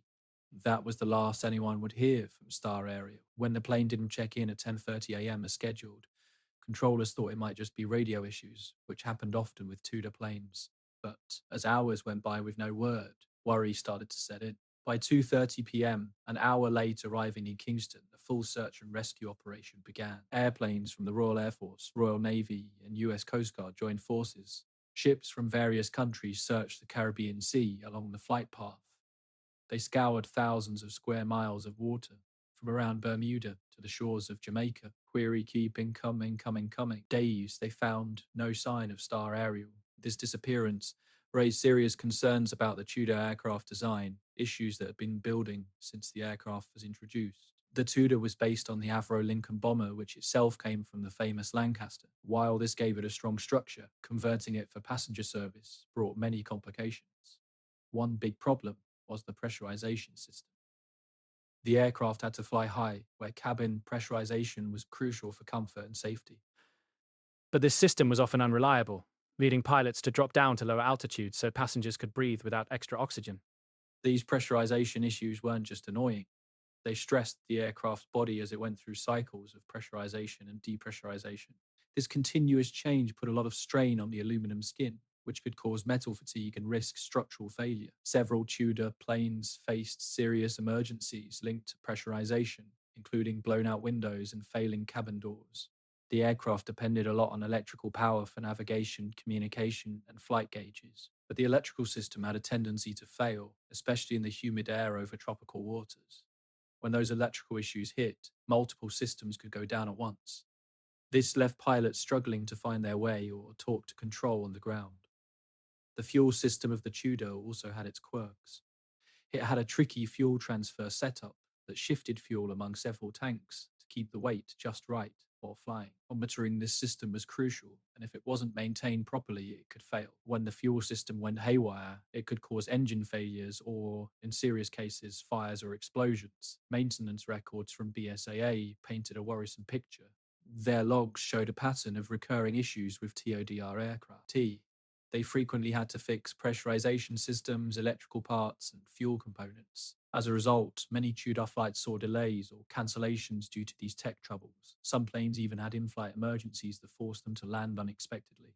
Operational procedures at BSAA faced scrutiny too. They were trying to keep flights running across the Atlantic and Caribbean, but they were doing so with planes that still had significant technical issues.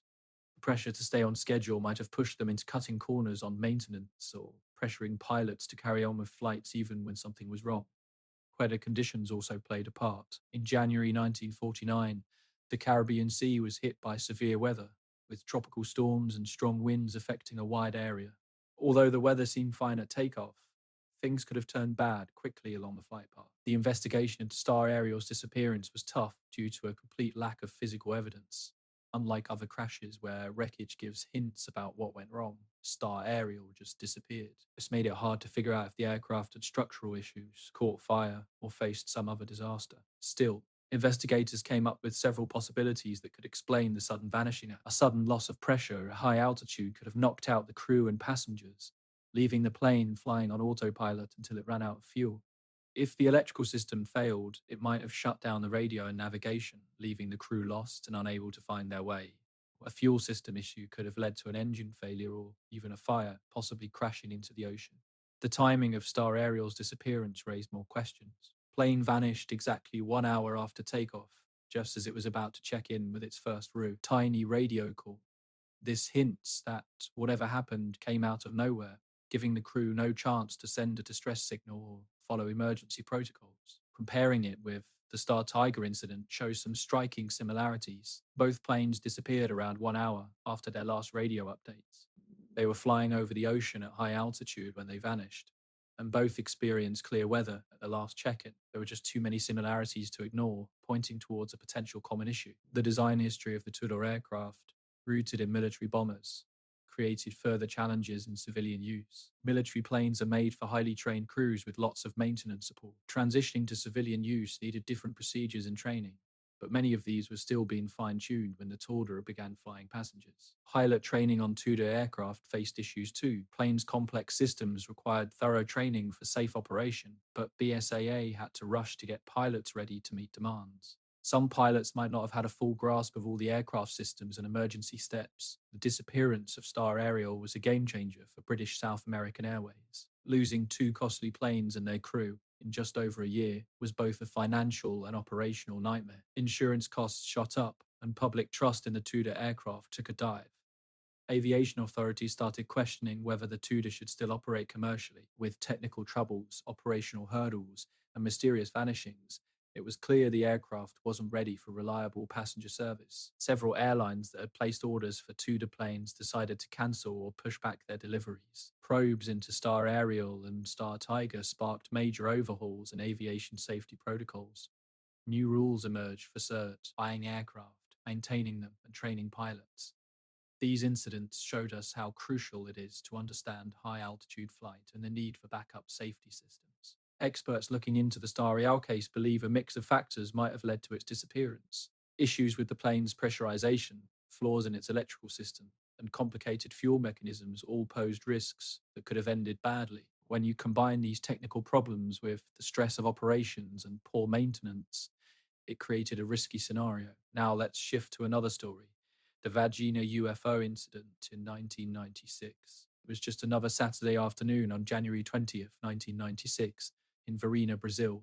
16-year-old Liliane Silva was strolling through an empty lot with her 14-year-old sister Valkyria and their 21-year-old friend Katia. They were cutting through a vacant area close to the Jardim Mandanda neighborhood when they caught a whiff of something odd like ammonia mixed with something else they couldn't quite place. What happened next would alter their lives and turn their small town into a hotspot for one of Brazil's most renowned UFO events. Liliane later recalled, "We saw something moving behind a wall. Initially, they thought it could be a person, maybe someone hurt or inebriated. But as they got closer, they realized it wasn't human at all. The creature crouched there was something out of the ordinary. It stood about 4 feet tall, had brown, oily skin, enormous red eyes, and 3 horn-like things sticking out from its head. It looked distressed, breathing heavily and letting out quiet moans." Valkyria, the youngest, described it vividly in later interviews. It had no hair, and its skin appeared wet or slick. The big red eyes were striking, and it lacked a nose, just 2 tiny openings instead. Quote, "Its mouth was a thin slit, and it emitted soft sounds, almost like it was in agony. The creature's arms seemed longer than those of a typical human." The girl was scared when she saw the creature. Its shape was odd, and its hands looked like they had fewer fingers.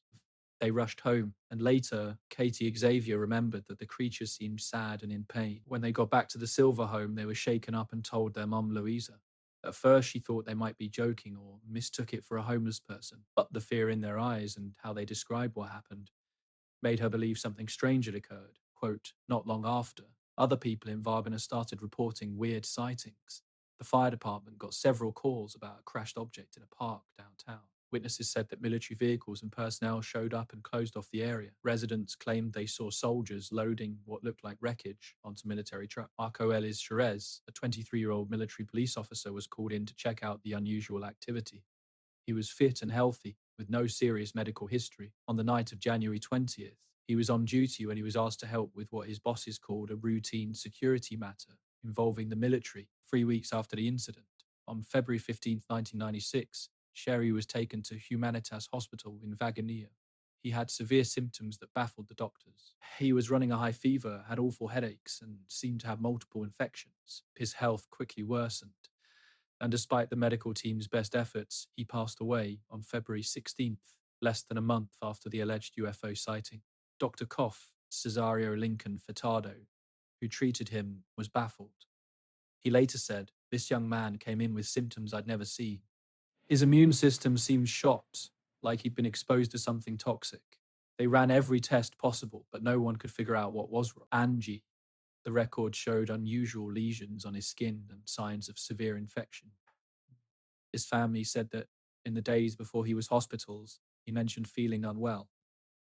He got caught up in cleaning up after an accident, but he didn't want to talk about it. His wife, Antonia Sherez, noticed he seemed troubled and anxious in the weeks after. Firefighters who responded reported what they saw. Several from the Virginia Fire Department said they were called in to help with what they thought were injured animals at the crash site. But when they got there, they discovered beings that didn't fit any known species. One firefighter, who chose to remain unnamed, later shared that it was nothing like he had ever encountered. They initially thought it was just injured animals from an accident, but once they arrived, they knew something was off. These creatures looked humanoid, but were definitely not human. Their skin was different, their bodies were oddly shaped, and they were in clear distress.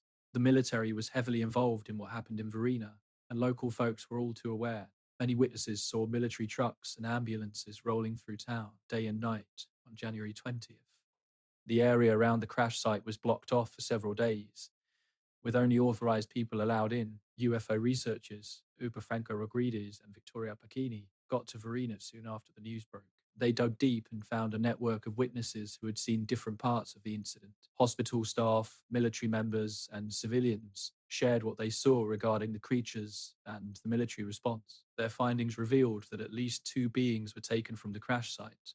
One was alive but hurt, while the other was reportedly dead. The living creature was said to be brought to a nearby hospital in Vergina, where medical staff tried to treat its injuries. Those were Kerrs describe it as humanoid but clearly not human, sporting unusual body features and visible injuries. Dr. Taper tying the Bedfair noise and power-pointed. Roger Lear, an American podiatrist and UFO enthusiast, traveled to Vergina to look into it himself. After examining the evidence, he felt certain that something extraordinary had happened. Witness testimonies, physical evidence, and the military's quick reaction all suggest something real happened with non-human beings, as Lear noted in his case files. Hospital staff who supposedly encountered the creature offered detailed descriptions that matched what others reported. Nurses and doctors said it stood about 4 feet tall, had brown, oily skin, large red eyes, and 3 bumps on its head. Creature seemed to be in a lot of pain and made soft noises that sounded like it was suffering. One nurse, who asked to remain anonymous, shared her experience when the creature arrived at the hospital. They brought it in on a stretcher, covered by a sheet. When I saw it, I was taken aback. It was obviously not human, but seemed to be in distress. Thick red eyes and soft moaning were unforgettable. After 20 years of nursing, I'd never seen anything like it. Investigation revealed the creature's condition worsened quickly at the hospital. Despite the medical team's efforts, it reportedly died just hours after arriving. The military took charge, securing the body and removing it under strict conditions. Hospital records from that time later went missing, or were labeled as classified. Experts analyzing the Verinia incident focused on what sets it apart from other UFO cases: the number of independent witnesses, the consistency in their stories, and the physical proof all add to its credibility. Unlike many UFO sightings that depend on just one witness or vague descriptions, this case includes several people which gave detailed accounts that back each other up. Timing was significant too. The encounters happened during the day when visibility was clear and witnesses were close enough to observe the creature well. The girls who first spotted it were just 8 feet away, allowing for thorough observation of its traits. The military's rapid and thorough response shows they took this seriously. A collaboration between military units, setting up security barriers, and collecting evidence all indicate a major event that needed official action. Medical side of the case, especially the death of Marco Ellie, adds an important layer to the story. Sherez adds another layer to the whole situation. The young officer's quick decline and death after the incident raised serious questions about whether he was exposed to unknown germs or toxins. His strange symptoms and the fact that medical care couldn't save him hint at something beyond our usual experiences. The long-term effects on the witnesses have been significant. Those 3 young women who first came forward have stuck to their stories for over 25 years, even with harsh scrutiny and tough questions. Their steadiness and sincerity have really caught the attention of researchers and investigators looking into the case. The Verinia incident has wider implications for UFO research and how transparent the government is. It shows how multiple witnesses can back up extraordinary events, and how sometimes official responses can confirm rather than dismiss unusual occurrences. The interest in Varina has turned it into one of the most explored UFO cases in South America. Searchers from around the globe have visited to talk to witnesses and check out the evidence. The case has been highlighted in documentaries, books, and studies as a key example of an encounter with unknown beings. What's especially striking is how consistent the word were paperless accounts are, regardless of when or where they came from. The descriptions from the three girls line up with what hospital staff, firefighters, and military personnel have reported from that same night. This collection of independent stories from various sources boosts the overall credibility of the case. As for the physical evidence, even though it's limited, it's still important. Multiple witnesses talked about an unusual smell, and there was strange foam or residue found at the crash site. Plus, those who came into contact with the creatures had apparent injuries, which suggest a real physical event happened, not just a trick of the mind or society. This was a groundbreaking method back then, promising more strength and efficiency than the old riveted styles. The ship had a powerful setup with a single General Electric turbine cranking out 6,000 shaft horsepower, turning a single propeller that could speed her up to 14.5 knots. Initially named the So New Haven, the vessel did its duty during World War II, transporting oil products across the Atlantic. But in 1960, Marine Transport Corporation bought her and made major changes to transform her from an oil tanker into a specialized ship for carrying molten sulfur. This overhaul involved significant updates to the ship's cargo systems, heating gear, and structural parts, which turned out to be pretty tricky. They revamped the cargo tanks entirely to handle molten sulfur, which needed to stay around 275 degrees Fahrenheit to stay liquid. They installed 24 heating coils throughout the cargo hold, powered by steam from the ship. These coils were essential to keep the sulfur warm during transit and stop it from solidifying, which would create a nightmare at unloading time. The heating setup was no small feat. Sulfur melts at 239 degrees Fahrenheit, but can become unstable if it hits 320. PCC Corporation, that narrow sweet spot was key for a safe journey. The ship could carry 15,260 tons of molten sulfur, stored in 4 large tanks, specially lined to hold up against sulfur's corrosive nature. They arranged heating coils in a grid to ensure the temperature stayed consistent. The steam lines ran all over the ship to feed into the heating system, making for a complicated web of pipes and valves that needed constant checkups. However, the T2 tanker design had its flaws. During the war, it became clear that these ships often suffered from something engineers called weak back syndrome. This was when the keels started to crack under stress, especially around the engine room. The problem stemmed from the ship's length to width ratio.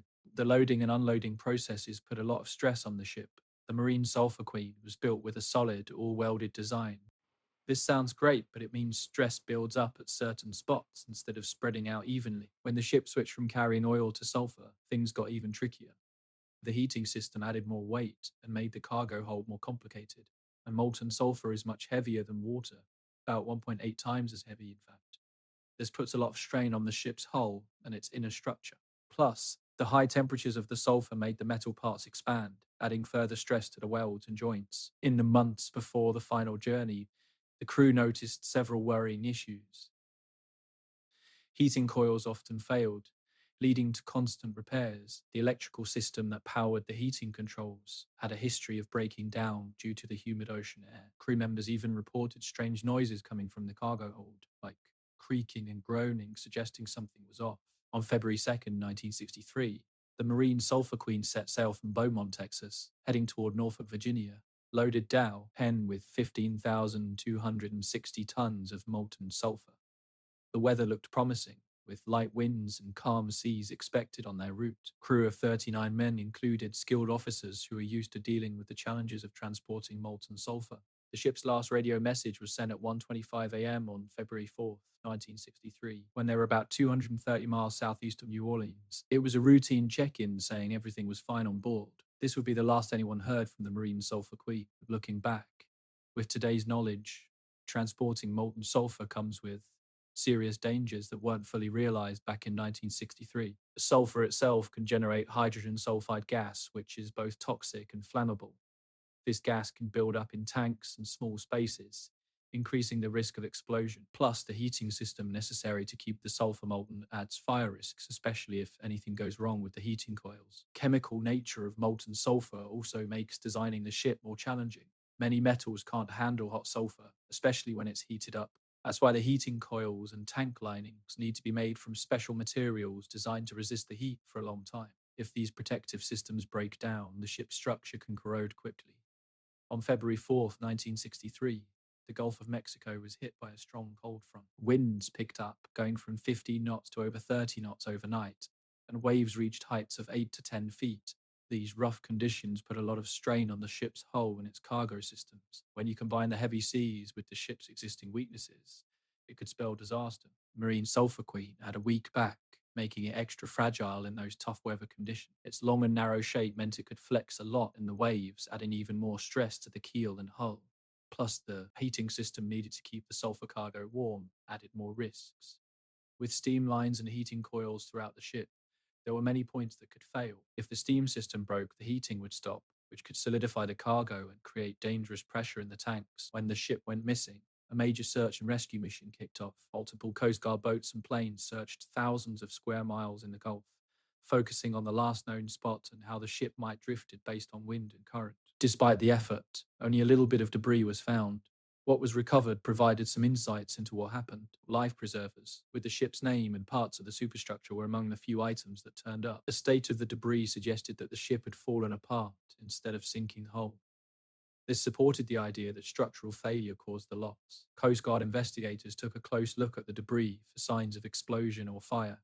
They found no burn marks or evidence of a blast, which pointed to structural failure, not an explosion in the cargo hold, as the likely cause of the ship's disappearance. The investigation showed that the ship broke apart at the surface instead of collapsing under water pressure. They looked closely at the ship's structure and the strains from the molten sulfur it was carrying. Engineers discovered that the ship's weakened back, combined with the heavy sulfur load and rough weather, created a perfect storm for structural failure. Cracks in the hull might have appeared along the keel, letting water flood the cargo hold and causing it to sink quickly. The heating system needed for transporting sulfur added complexity to the situation. With a web of steam lines and heating coils, several things could go wrong. Quote, if a steam line burst, it could lead to loss of heat, causing the cargo to solidify and put stress on the structure. On the flip side, overheating could release toxic gases, putting the crew in danger. Recent analysis of the Marine Sulphur Queen incident has taught us valuable lessons about transporting specialized cargo. Converting the ship from oil to sulfur service created new stresses and risks that weren't fully understood back then. That heating system, though necessary, brought many possible failure points that could spell disaster. Weak back condition of the T2 tanker made it ill-suited for carrying heavy heated cargo like molten sulfur. The extra strain from the heating and the cargo's weight was a dangerous mix that pushed the ship beyond its limits. After the incident, regulations changed to demand more thorough inspections and maintenance for ships carrying molten sulfur. Now, heating systems need regular checks for leaks and corrosion, and cargo tank linings are inspected for signs of sulfur damage. The ship's structure also needs careful monitoring for any signs of stress or weakness. The loss of the Marine Sulphur Queen led to better safety equipment and procedures. Ships now need specialized firefighting gear to deal with sulfur fires, and there are new emergency plans for heating system failures. Crew training also includes specific lessons on the risks of transporting molten sulfur. The environmental effects of the Marine Sulphur Queen's cargo raised some red flags. That 15,260 tons of molten sulfur dumped into the Gulf of Mexico could have caused big pollution issues. But here's the twist. Sulfur is already found naturally in seawater, so it probably spread out quickly in the ocean. The bigger worry? It was the risk of hydrogen sulfide gas forming, which could lead to toxic conditions nearby. Now let's jump to December 29th, 1948. Morning, Miami International Airport was eerily quiet. The sea controllers in the tower were staring at their equipment in shock, repeatedly calling out the same flight number, NC 60002 NC2. Plane they were trying to reach should have landed hours ago. 32 passengers and crew supposed to be disembarking from what was meant to be a typical Christmas charter flight from San Juan, Puerto Rico. But all they got back was silence. Search and rescue teams were sent out at dawn, but all they found was empty ocean. The Douglas DC-3 with registration NC2 had vanished between its last known spot and the runway in Miami. What made this disappearance so unsettling was how close it happened to home. The pilot's last message to air traffic control in New Orleans was just 50 miles south of Miami at 4:13 a.m. Search efforts stretched across thousands of square miles in the Florida Straits and the Gulf of Mexico. Coast Guard ships, Navy boats, and even civilian planes scoured the waters where the DC-3 should have made its final approach. December skies were clear, and you'd think any wreckage would be easy to spot. Yet, despite days of searching, there was no sign of the plane, its passengers, or its crew. Mystery only got deeper when investigators started digging into what led to the plane vanishing. The story that came out suggested this flight never should have taken off. Mechanical issues and questionable choices might have sealed the fate of everyone on board. Tracing back from that last transmission, investigators pieced together the final hours of the Douglas DC-3. At 4:13 a.m. on December 28, 1948, at 1:09 a.m. Eastern Standard Time, Captain Robert Lindquist reported that his plane was 50 miles south of Miami. The message came through clear and routine, nothing alarming or urgent. Per the flight plan, the plane should have been starting its descent into Miami International Airport, ready to land in about 15 minutes.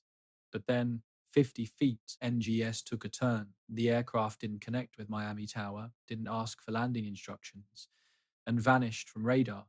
It was like the Douglas DC-3 simply disappeared in the stretch between its last report and the runway. Later investigations showed that Miami controllers never actually received that last transmission. Instead, it reached the traffic control center in New Orleans, almost 350 miles away. This detail turned out to be important, hinting that the plane's radio was still working well enough to send signals over long distances.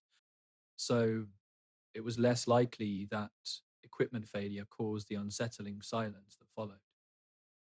Looking back at the flight's earlier journey that evening, signs of trouble emerged.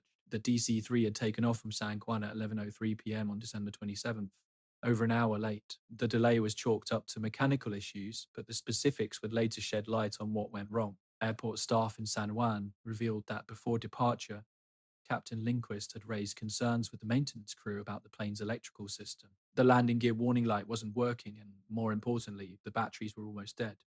These weren't small issues, especially for a DC-3 making a long nighttime flight over water. Known for its dependability, the DC-3 still needed electrical power for key systems like navigation, radio communication, and instrument lights. While flying, engine-driven generators powered its electrical system, with batteries as backup for starting in emergencies. But weak batteries were a serious safety risk, especially at night. Maintenance records later confirmed that this battery issue had been spotted during a routine pre-flight check. The lead-acid batteries, meant to hold a steady 24V charge, were coming up short. When the maintenance team took a look, they found the electrolyte levels alarmingly low, with some cells almost completely dry. They topped off the batteries with distilled water and tried to charge them, but time was running out as departure neared. Normally, this situation would call for a flight delay until the batteries were fully charged and checked. But there were passengers on board who had already been waiting, and the pressure was on to stick to the schedule. So Captain Lindquist decided to go ahead with the flight despite the battery issues, reasoned, as witnesses later noted, that the engine-driven generators would supply power during the flight, so the batteries were only critical for starting in emergencies. That choice would raise eyebrows among investigators, especially since the flight was over water and at night. Things got more complicated when looking at the passenger list. 32 people on NC 60002 weren't just any travelers. This was a charter flight with a mix of business folks, tourists, and locals heading back to Miami after Christmas. Among them were several well-known Puerto Rican businessmen with their families, and American tourists returning from San Juan. Flight crew included Captain Robert Lindquist, a seasoned pilot well-versed in flying DC-3S, First Officer Ernest Hill, and Flight Attendant Mary Burke. Lindquist had a solid track record flying this route, and his logbook showed no recent issues. But ground staff interviews revealed that Lindquist seemed more anxious than usual about the plane's condition that evening. One mechanic testified that the captain had asked a lot of questions about the battery system and spent extra time looking over the electrical panel. This was surprising for Lindquist, who usually displayed confidence in his aircraft. On the weather front, December 28, 1948, was looking good for flying. Winds were light, visibility was clear, and there were no major weather systems around. Meteorological's LP.LC, ATA pointed out that there were some issues in the atmosphere that might have messed with radio signals. My flight from San Juan to Miami normally takes about 4.5 hours when flying in a DC-3. Plane would be cruising at around 8,000 feet, sticking to well-known air routes over the Caribbean Sea and Florida Straits. This route sees a lot of traffic, so the plane just vanishing was puzzling. Everything seemed fine with the radio communications during the flight until the very last message. Crew had been making normal position updates along the way, showing no signs of trouble or concern. The radio operator at Sanan was in touch with them early on, and their communications were clear and professional. The last routine update came about 2 hours before they were supposed to make their final report. By then, they were over the Bahamas, flying at their usual altitude and speed. The crew said they were using fuel normally and had no mechanical issues. This message was received perfectly by ground stations, showing that the radio gear was working well. Things took a turn around 3:30 a.m. when the plane should have started its approach to Miami. Standard practice was for the crew to contact Miami's approach control for landing instructions and weather updates, but that call never happened. Air traffic controllers in Miami were ready for the flight and had cleared airspace for its landing. When the plane didn't reach out, the controllers first thought it might just be a radio glitch, a frequent issue back in 1948. Without any word, worry started to rise. Controllers tried repeatedly to reach NC 60,002, sending out messages on various frequencies and asking other nearby pilots to help. Several pilots heard the tower calling, but no one got a response from the missing DC-3. This led to the conclusion that either the radio had failed or the plane wasn't in the air anymore.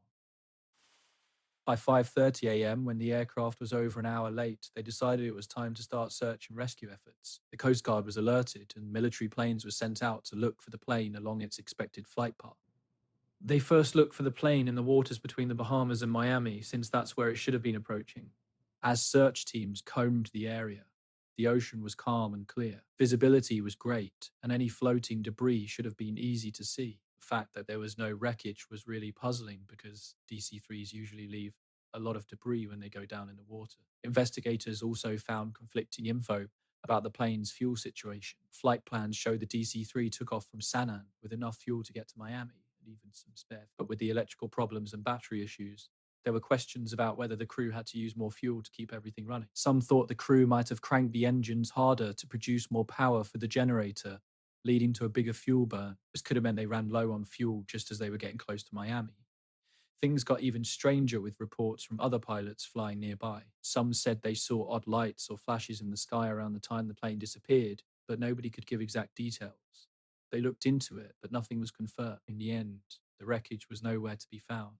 Unlike other missing planes, where some pieces washed ashore, NC 60,002 left no signs behind. This complete lack of evidence made it impossible to figure out if the plane crashed because of a mechanical issue, ran out of fuel, or faced some other disaster. But it could not be refaced, it could be some other disaster. In the spring of 1968, the Cold War was especially risky beneath the ocean's surface. Just 5 years after the USS Thresher sank during a test dive, the Navy was still dealing with the dangers of operating nuclear submarines in those deep, dark waters. After the Thresher tragedy, the submarine service had made major safety changes, launching the SubSafe program to avoid similar accidents. But even with those precautions in place, being underwater was still a place where mechanical failure or human mistakes could mean instant death for the entire crew. During the Cold War, the nuclear submarine program was at the forefront of American military tech. These submarines could operate solo for months, packed with enough nuclear fuel to last for years without a refuel. They could dive deeper than regular submarines could handle and travel at speeds that made them hard to track. Yet, all this new technology came with risks that were still being figured out back in 1968. The USS Scorpion, hull number SSN 589, was a skipjack-class nuclear attack submarine launched on July 29, 1960. It stretched 251 feet long and had a beam of 31 feet, displacing about 3,500 tons when submerged. Powered by an S-5W nuclear reactor, it could exceed speeds of 30 knots underwater, making it one of the fastest submarines of its time. Scorpion was built to carry a crew of 99, consisting of both officers and enlisted men, and packed a full load of Mark 37 and Mark 45 torpedoes. Navy records chronicle her service from the start until the very end. Between 1960 and 1968, Scorpion completed many patrols in the Atlantic and Mediterranean, took part in NATO drills, and gathered intelligence. Her service history showed she was well maintained and had an experienced crew. although some maintenance concerns popped up in recent checks. Her last mission kicked off on February 15th, 1968, when she left Norfolk Naval Base for a routine patrol in the Mediterranean. That deployment was meant to last about 3 months, with plans for her to turn to Norfolk by late May. During this time, Scorpion carried out training drills and other missions, including the kind of surveillance that was typical for US magics, submarines during the Cold War. But on May 16th, 1968, she was ordered back to Norfolk early. Crew wasn't told why at the time, but later documents revealed she was redirected to look into Soviet naval activities in the Atlantic. This kind of surveillance was a norm during the Cold War, as both superpowers kept a close eye on each other's movements. The story of Scorpion's last days is told through Navy communications and intelligence reports. On May 20th, 1968, the submarine got orders to head near the Azores to check out some Soviet naval activity. The details of this mission stayed secret for many years, but later documents showed that Scorpion was meant to gather intel on Soviet submarine operations. And on May 21st, 1968, at 12:42 p.m. GMT, Scorpion sent out her final message to the Naval Communications Station at Nari in Greece. It was a routine check-in. She said everything was normal, and she was on track to surface for communications as planned. At that point, Scorpion was about 50 miles south of the Azores, making her way west into the Atlantic Ocean. The plan was for her to reach Norfolk Naval Base by May 27, 1968, after finishing up her mission. But when she didn't show up, the Navy first thought it was probably just a delay due to extended operations or communication issues. Yet, as time passed without any word, worry set in among submarine commanders. By May 28, 1968, USS Scorpion was officially declared missing and presumed lost with all hands. This led to one of the biggest search and rescue operations in naval history. Ships, aircraft, and other submarines scoured thousands of square miles of the Atlantic, focusing on her last known location and her expected route back home. The investigation involved multiple agencies, including the Navy's Inquiry Board and intelligence groups. As soon as Scorpion was reported missing, the official investigation, known as the Court of Inquiry, kicked off. They looked into everything: operations, maintenance records, the crew's qualifications, and mission details. A key piece of evidence came from the sound surveillance system called SOSUS, which was set up to detect Soviet submarines. It picked up sounds that matched a submarine implosion around 6:44 p.m. GMT on May 22nd, 1968. These sounds were traced back to the area. An event took place about 400 meters southwest of the Azores, right along the path Scorpion was expected to take. The sounds picked up suggested that Scorpion had collapsed at a tremendous depth, indicating a serious failure of its hull. Recordings captured by SOSUS showed an initial blast followed by the noise of a pressure hull crumpling under immense water pressure. This matched the scenario of a submarine dealing with a significant internal explosion that compromised its structure. Several theories popped up to explain Scorpion's disappearance, each backed by different evidence and expert insights. Most commonly accepted idea was that a torpedo malfunctioned inside the submarine, resulting in an explosion that harmed the pressure hull. This theory leaned on the acoustic data and issues with the Mark 37 torpedo batteries, known for overheating and causing fires. A hot running torpedo theory posited that a torpedo engine started up while still in the submarine's torpedo room, possibly due to a glitch or a mistake by the crew. If that torpedo armed itself and exploded, it could have breached the pressure hull and led to immediate flooding. An implosion like that would have taken out all crew members instantly. Some alternatives suggested a collision with a Soviet submarine or surface ship, but there was no proof for that. Others speculated that hydrogen gas from the submarine's batteries might have ignited during charging, but experts largely dismissed this due to safety systems and crew training. The most controversial theory claimed that Scorpion was intentionally attacked by Soviet forces in retaliation for supposed American sub-operations against Soviet vessels. This idea came from intelligence reports on aggressive Soviet actions towards American subs, but no solid evidence was ever found to back it up. The search for Scorpion's wreck lasted for months after it vanished. The Navy used cutting-edge underwater search technology, including the deep-sea research vessel Trieste II and the submersible Alvin. However, the extreme depth and rough terrain of the Atlantic Ocean floor made the search really challenging. On October 30th, 1968, Navy announced that they had found the wreck of the Scorpion on the ocean floor, about 400 meters southwest of the Azores. It lay in 11,100 feet of water, broken into two main pieces. Front part, including the torpedo room where an explosion was thought to have happened, was badly damaged and covered in sediment. Photos from the site showed significant harm to the hull, suggesting an internal explosion followed by an implosion. Torpedo room and the front sections were nearly destroyed, but the back part of the submarine was mostly intact. Fortunately, the nuclear reactor compartment showed no damage, indicating it had safely shut down during the incident. The investigation officially determined that Scorpion was lost due to an internal explosion, likely from a torpedo malfunction, but they couldn't pinpoint the exact cause because of the severe damage and the limits of deep sea technology at the time. The loss of the USS Scorpion really shook things up for submarine safety and operations. It highlighted just how dangerous operating nuclear submarines can be and showed that even well maintained vessels could face catastrophic failures. And in response, the Navy rolled out new safety measures. They improved how torpedoes were handled and enhanced monitoring systems for submarines. The investigation also uncovered weaknesses in how the Navy communicated with and tracked submarines on long missions. As a result, new communication protocols were set up to ensure more regular contact with submarines, and emergency procedures were updated for quicker response in crises. For the families of the 99 crew members lost with the Scorpion, years that followed were filled with uncertainty and incomplete details about what had happened to their loved ones. The Navy's initial hesitation to share information about the submarine's mission and the loss sparked lasting resentment and raised questions about how transparent the citation government was being. The backdrop of the Cold War added even more complexity to the investigation and its aftermath, as the submarine's intelligence mission and any possible Soviet involvement remained classified for decades. People didn't fully understand what happened with the incident.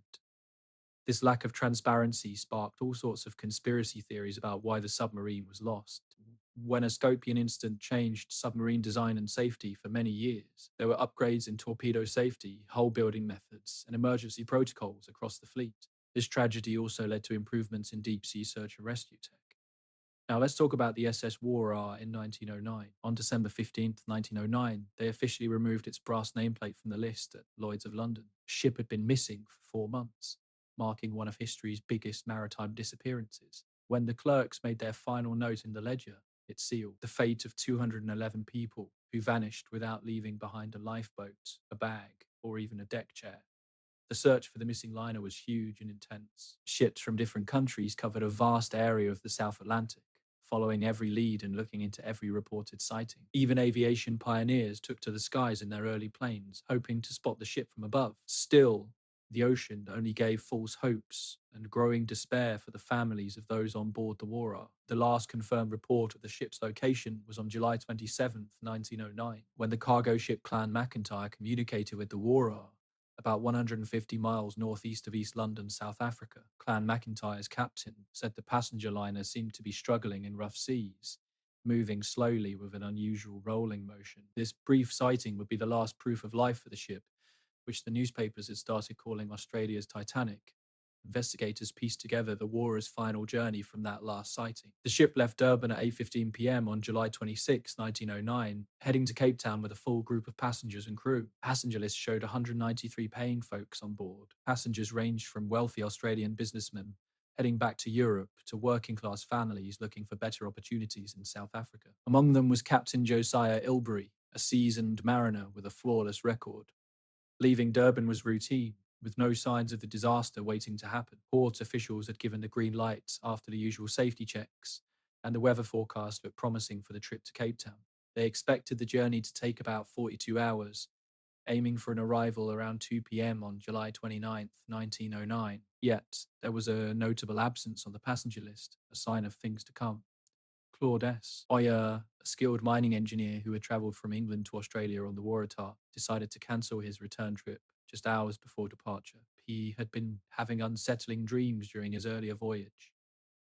Visions of a ship tipping over in rough seas and many lives lost haunted him. Premonition weighed heavily on him, prompting him to voice his worries to the ship's officers about its stability. During the journey from London to Sydney, he noticed the Waratah rolled too much in moderate waves and took a long time to steady itself. Experienced sailors knew these signs spelled trouble. The Waratah, built by Blue Anchor Line at Barclay Cole Shipyard in Glasgow and launched in 1908, measured 465 feet long with a beam of 59 feet and weighed 9,339 gross tons, designed to carry as many passengers as possible on the profitable England-Australia route. The ship also had 3 decks. However, this design raised its center of gravity too high, making it risky in rough weather. While the stability calculations met the bare minimum standards of the time, they didn't leave much room for error. Captain Ilbery himself had voiced concerns about the ship's stability during her first voyage, noting it behaved differently than any other vessel he had commanded. The ship's tendency to roll too much was already a troubling warning sign. The ship was really struggling, and her slow recovery after each roll indicated she was close to her limits. But the management of Blue Anchor Line brushed off these worries, arguing that the ship met all safety regulations. Quote, in late July 1909, the weather in the South Atlantic was brutal. A strong cold front from the Antarctic brought fierce winds and massive waves to the South African coast. Clan MacIntyre had just spotted the Warra and soon faced 50-knot winds and 20 to 25-foot waves. Any ship would feel the strain in those conditions. But for one like this, it was risky. The investigation into the War's vanishing revealed mixed signals about her state in those last hours. Clan MacIntyre's crew said the passenger liner was struggling in the choppy waters, rolling in a way that hinted at stability issues. However, some other witnesses claimed to see a ship resembling the Warra days later, which created confusion about when the disaster actually happened. Several search boats found debris that could be linked to the missing ship, but confirming it was tough. They pulled pieces of wood that seemed to have the blue anchor colours from beaches along the South African coast, but those could have come from any number of ships. A wooden deck chair, similar to what the Warra used, floated near Port Elizabeth, but they couldn't trace where it came from. The most fascinating clue came from the Union Castle liner GE. Passengers reported seeing distress rockets fired from a ship on July 28, 1909. Captain changed course to check it out, but found no signs of any vessel. If this sighting was true, it meant the Warra might have made it through the initial storm, only to face worse troubles later on. The search was made tougher by the dangerous South African coastline. The Agulha's current churned along, creating tricky sea conditions that could quickly take down an unstable ship. The clash of the warm Aulus current with the cold Benuela current created rough waters that were especially risky for ships struggling with stability issues. Many theories popped up about what happened to the water, each with its own bits of proof. The most accepted idea is that the ship capsized in rough weather due to its poor stability. This was backed by what the Clan MacIntyre's crew saw in known flaws in the ship's design. A sudden capsize explains why no distress calls went out and why nobody survived. Carrying a badge, Greedtake, suggested that the Watar could have faced a serious structural failure, possibly from the stress of heavy seas on its hull. The ship had large glass sections in its upper parts, which could have been weak points that failed in extreme conditions. A structural collapse might have caused rapid flooding and sinking, leaving little time for the crew to get the lifeboats out. Then there's the more controversial theory. Some believe the water was hit by a giant rogue wave, something very rare but powerful enough to overwhelm even stable ships. Rogue waves of over 60 feet have been seen in the South Atlantic, and a wave like that could have taken the ship down in minutes. With the loss of the Watar hit the families of those on board hard. The passenger list included whole families travelling together, meaning many generations were lost in that one tragedy. Crew members, many with wives and kids back in England, left dependents who faced uncertain futures without their main earners. Financial toll on the Blue Anchor Line was just as severe. Losing the Watar, along with the company's liability for claims from the passengers, pushed them into bankruptcy. Eventually, their assets were taken over by the Peninsula, an Oriental steam navigation company, which stopped the service to Australia and scrapped plans for similar ships. The investigation into the Watar's sinking led to big changes in maritime safety rules. New stability calculations were mandated to ensure that passenger ships had a solid safety margin in rough weather. The event really showed how important it is to have better weather forecasts and navigation systems. These tools could help ships steer clear of dangerous waters. For over 100 years, the fate of the Warra has remained a mystery, with many expeditions trying to find the wreck. Today, they use modern search methods like side-scan sonar and de-water drones to explore potential sinking spots. But the deep water and rough seabed make these searches tough. The impact of the Warra disaster was huge, especially in Australia and South Africa, where the ship became a symbol of their growing ties. The loss of the vessel raised serious concerns about safety at sea, leaving a lasting mark on people's minds long after the tragedy.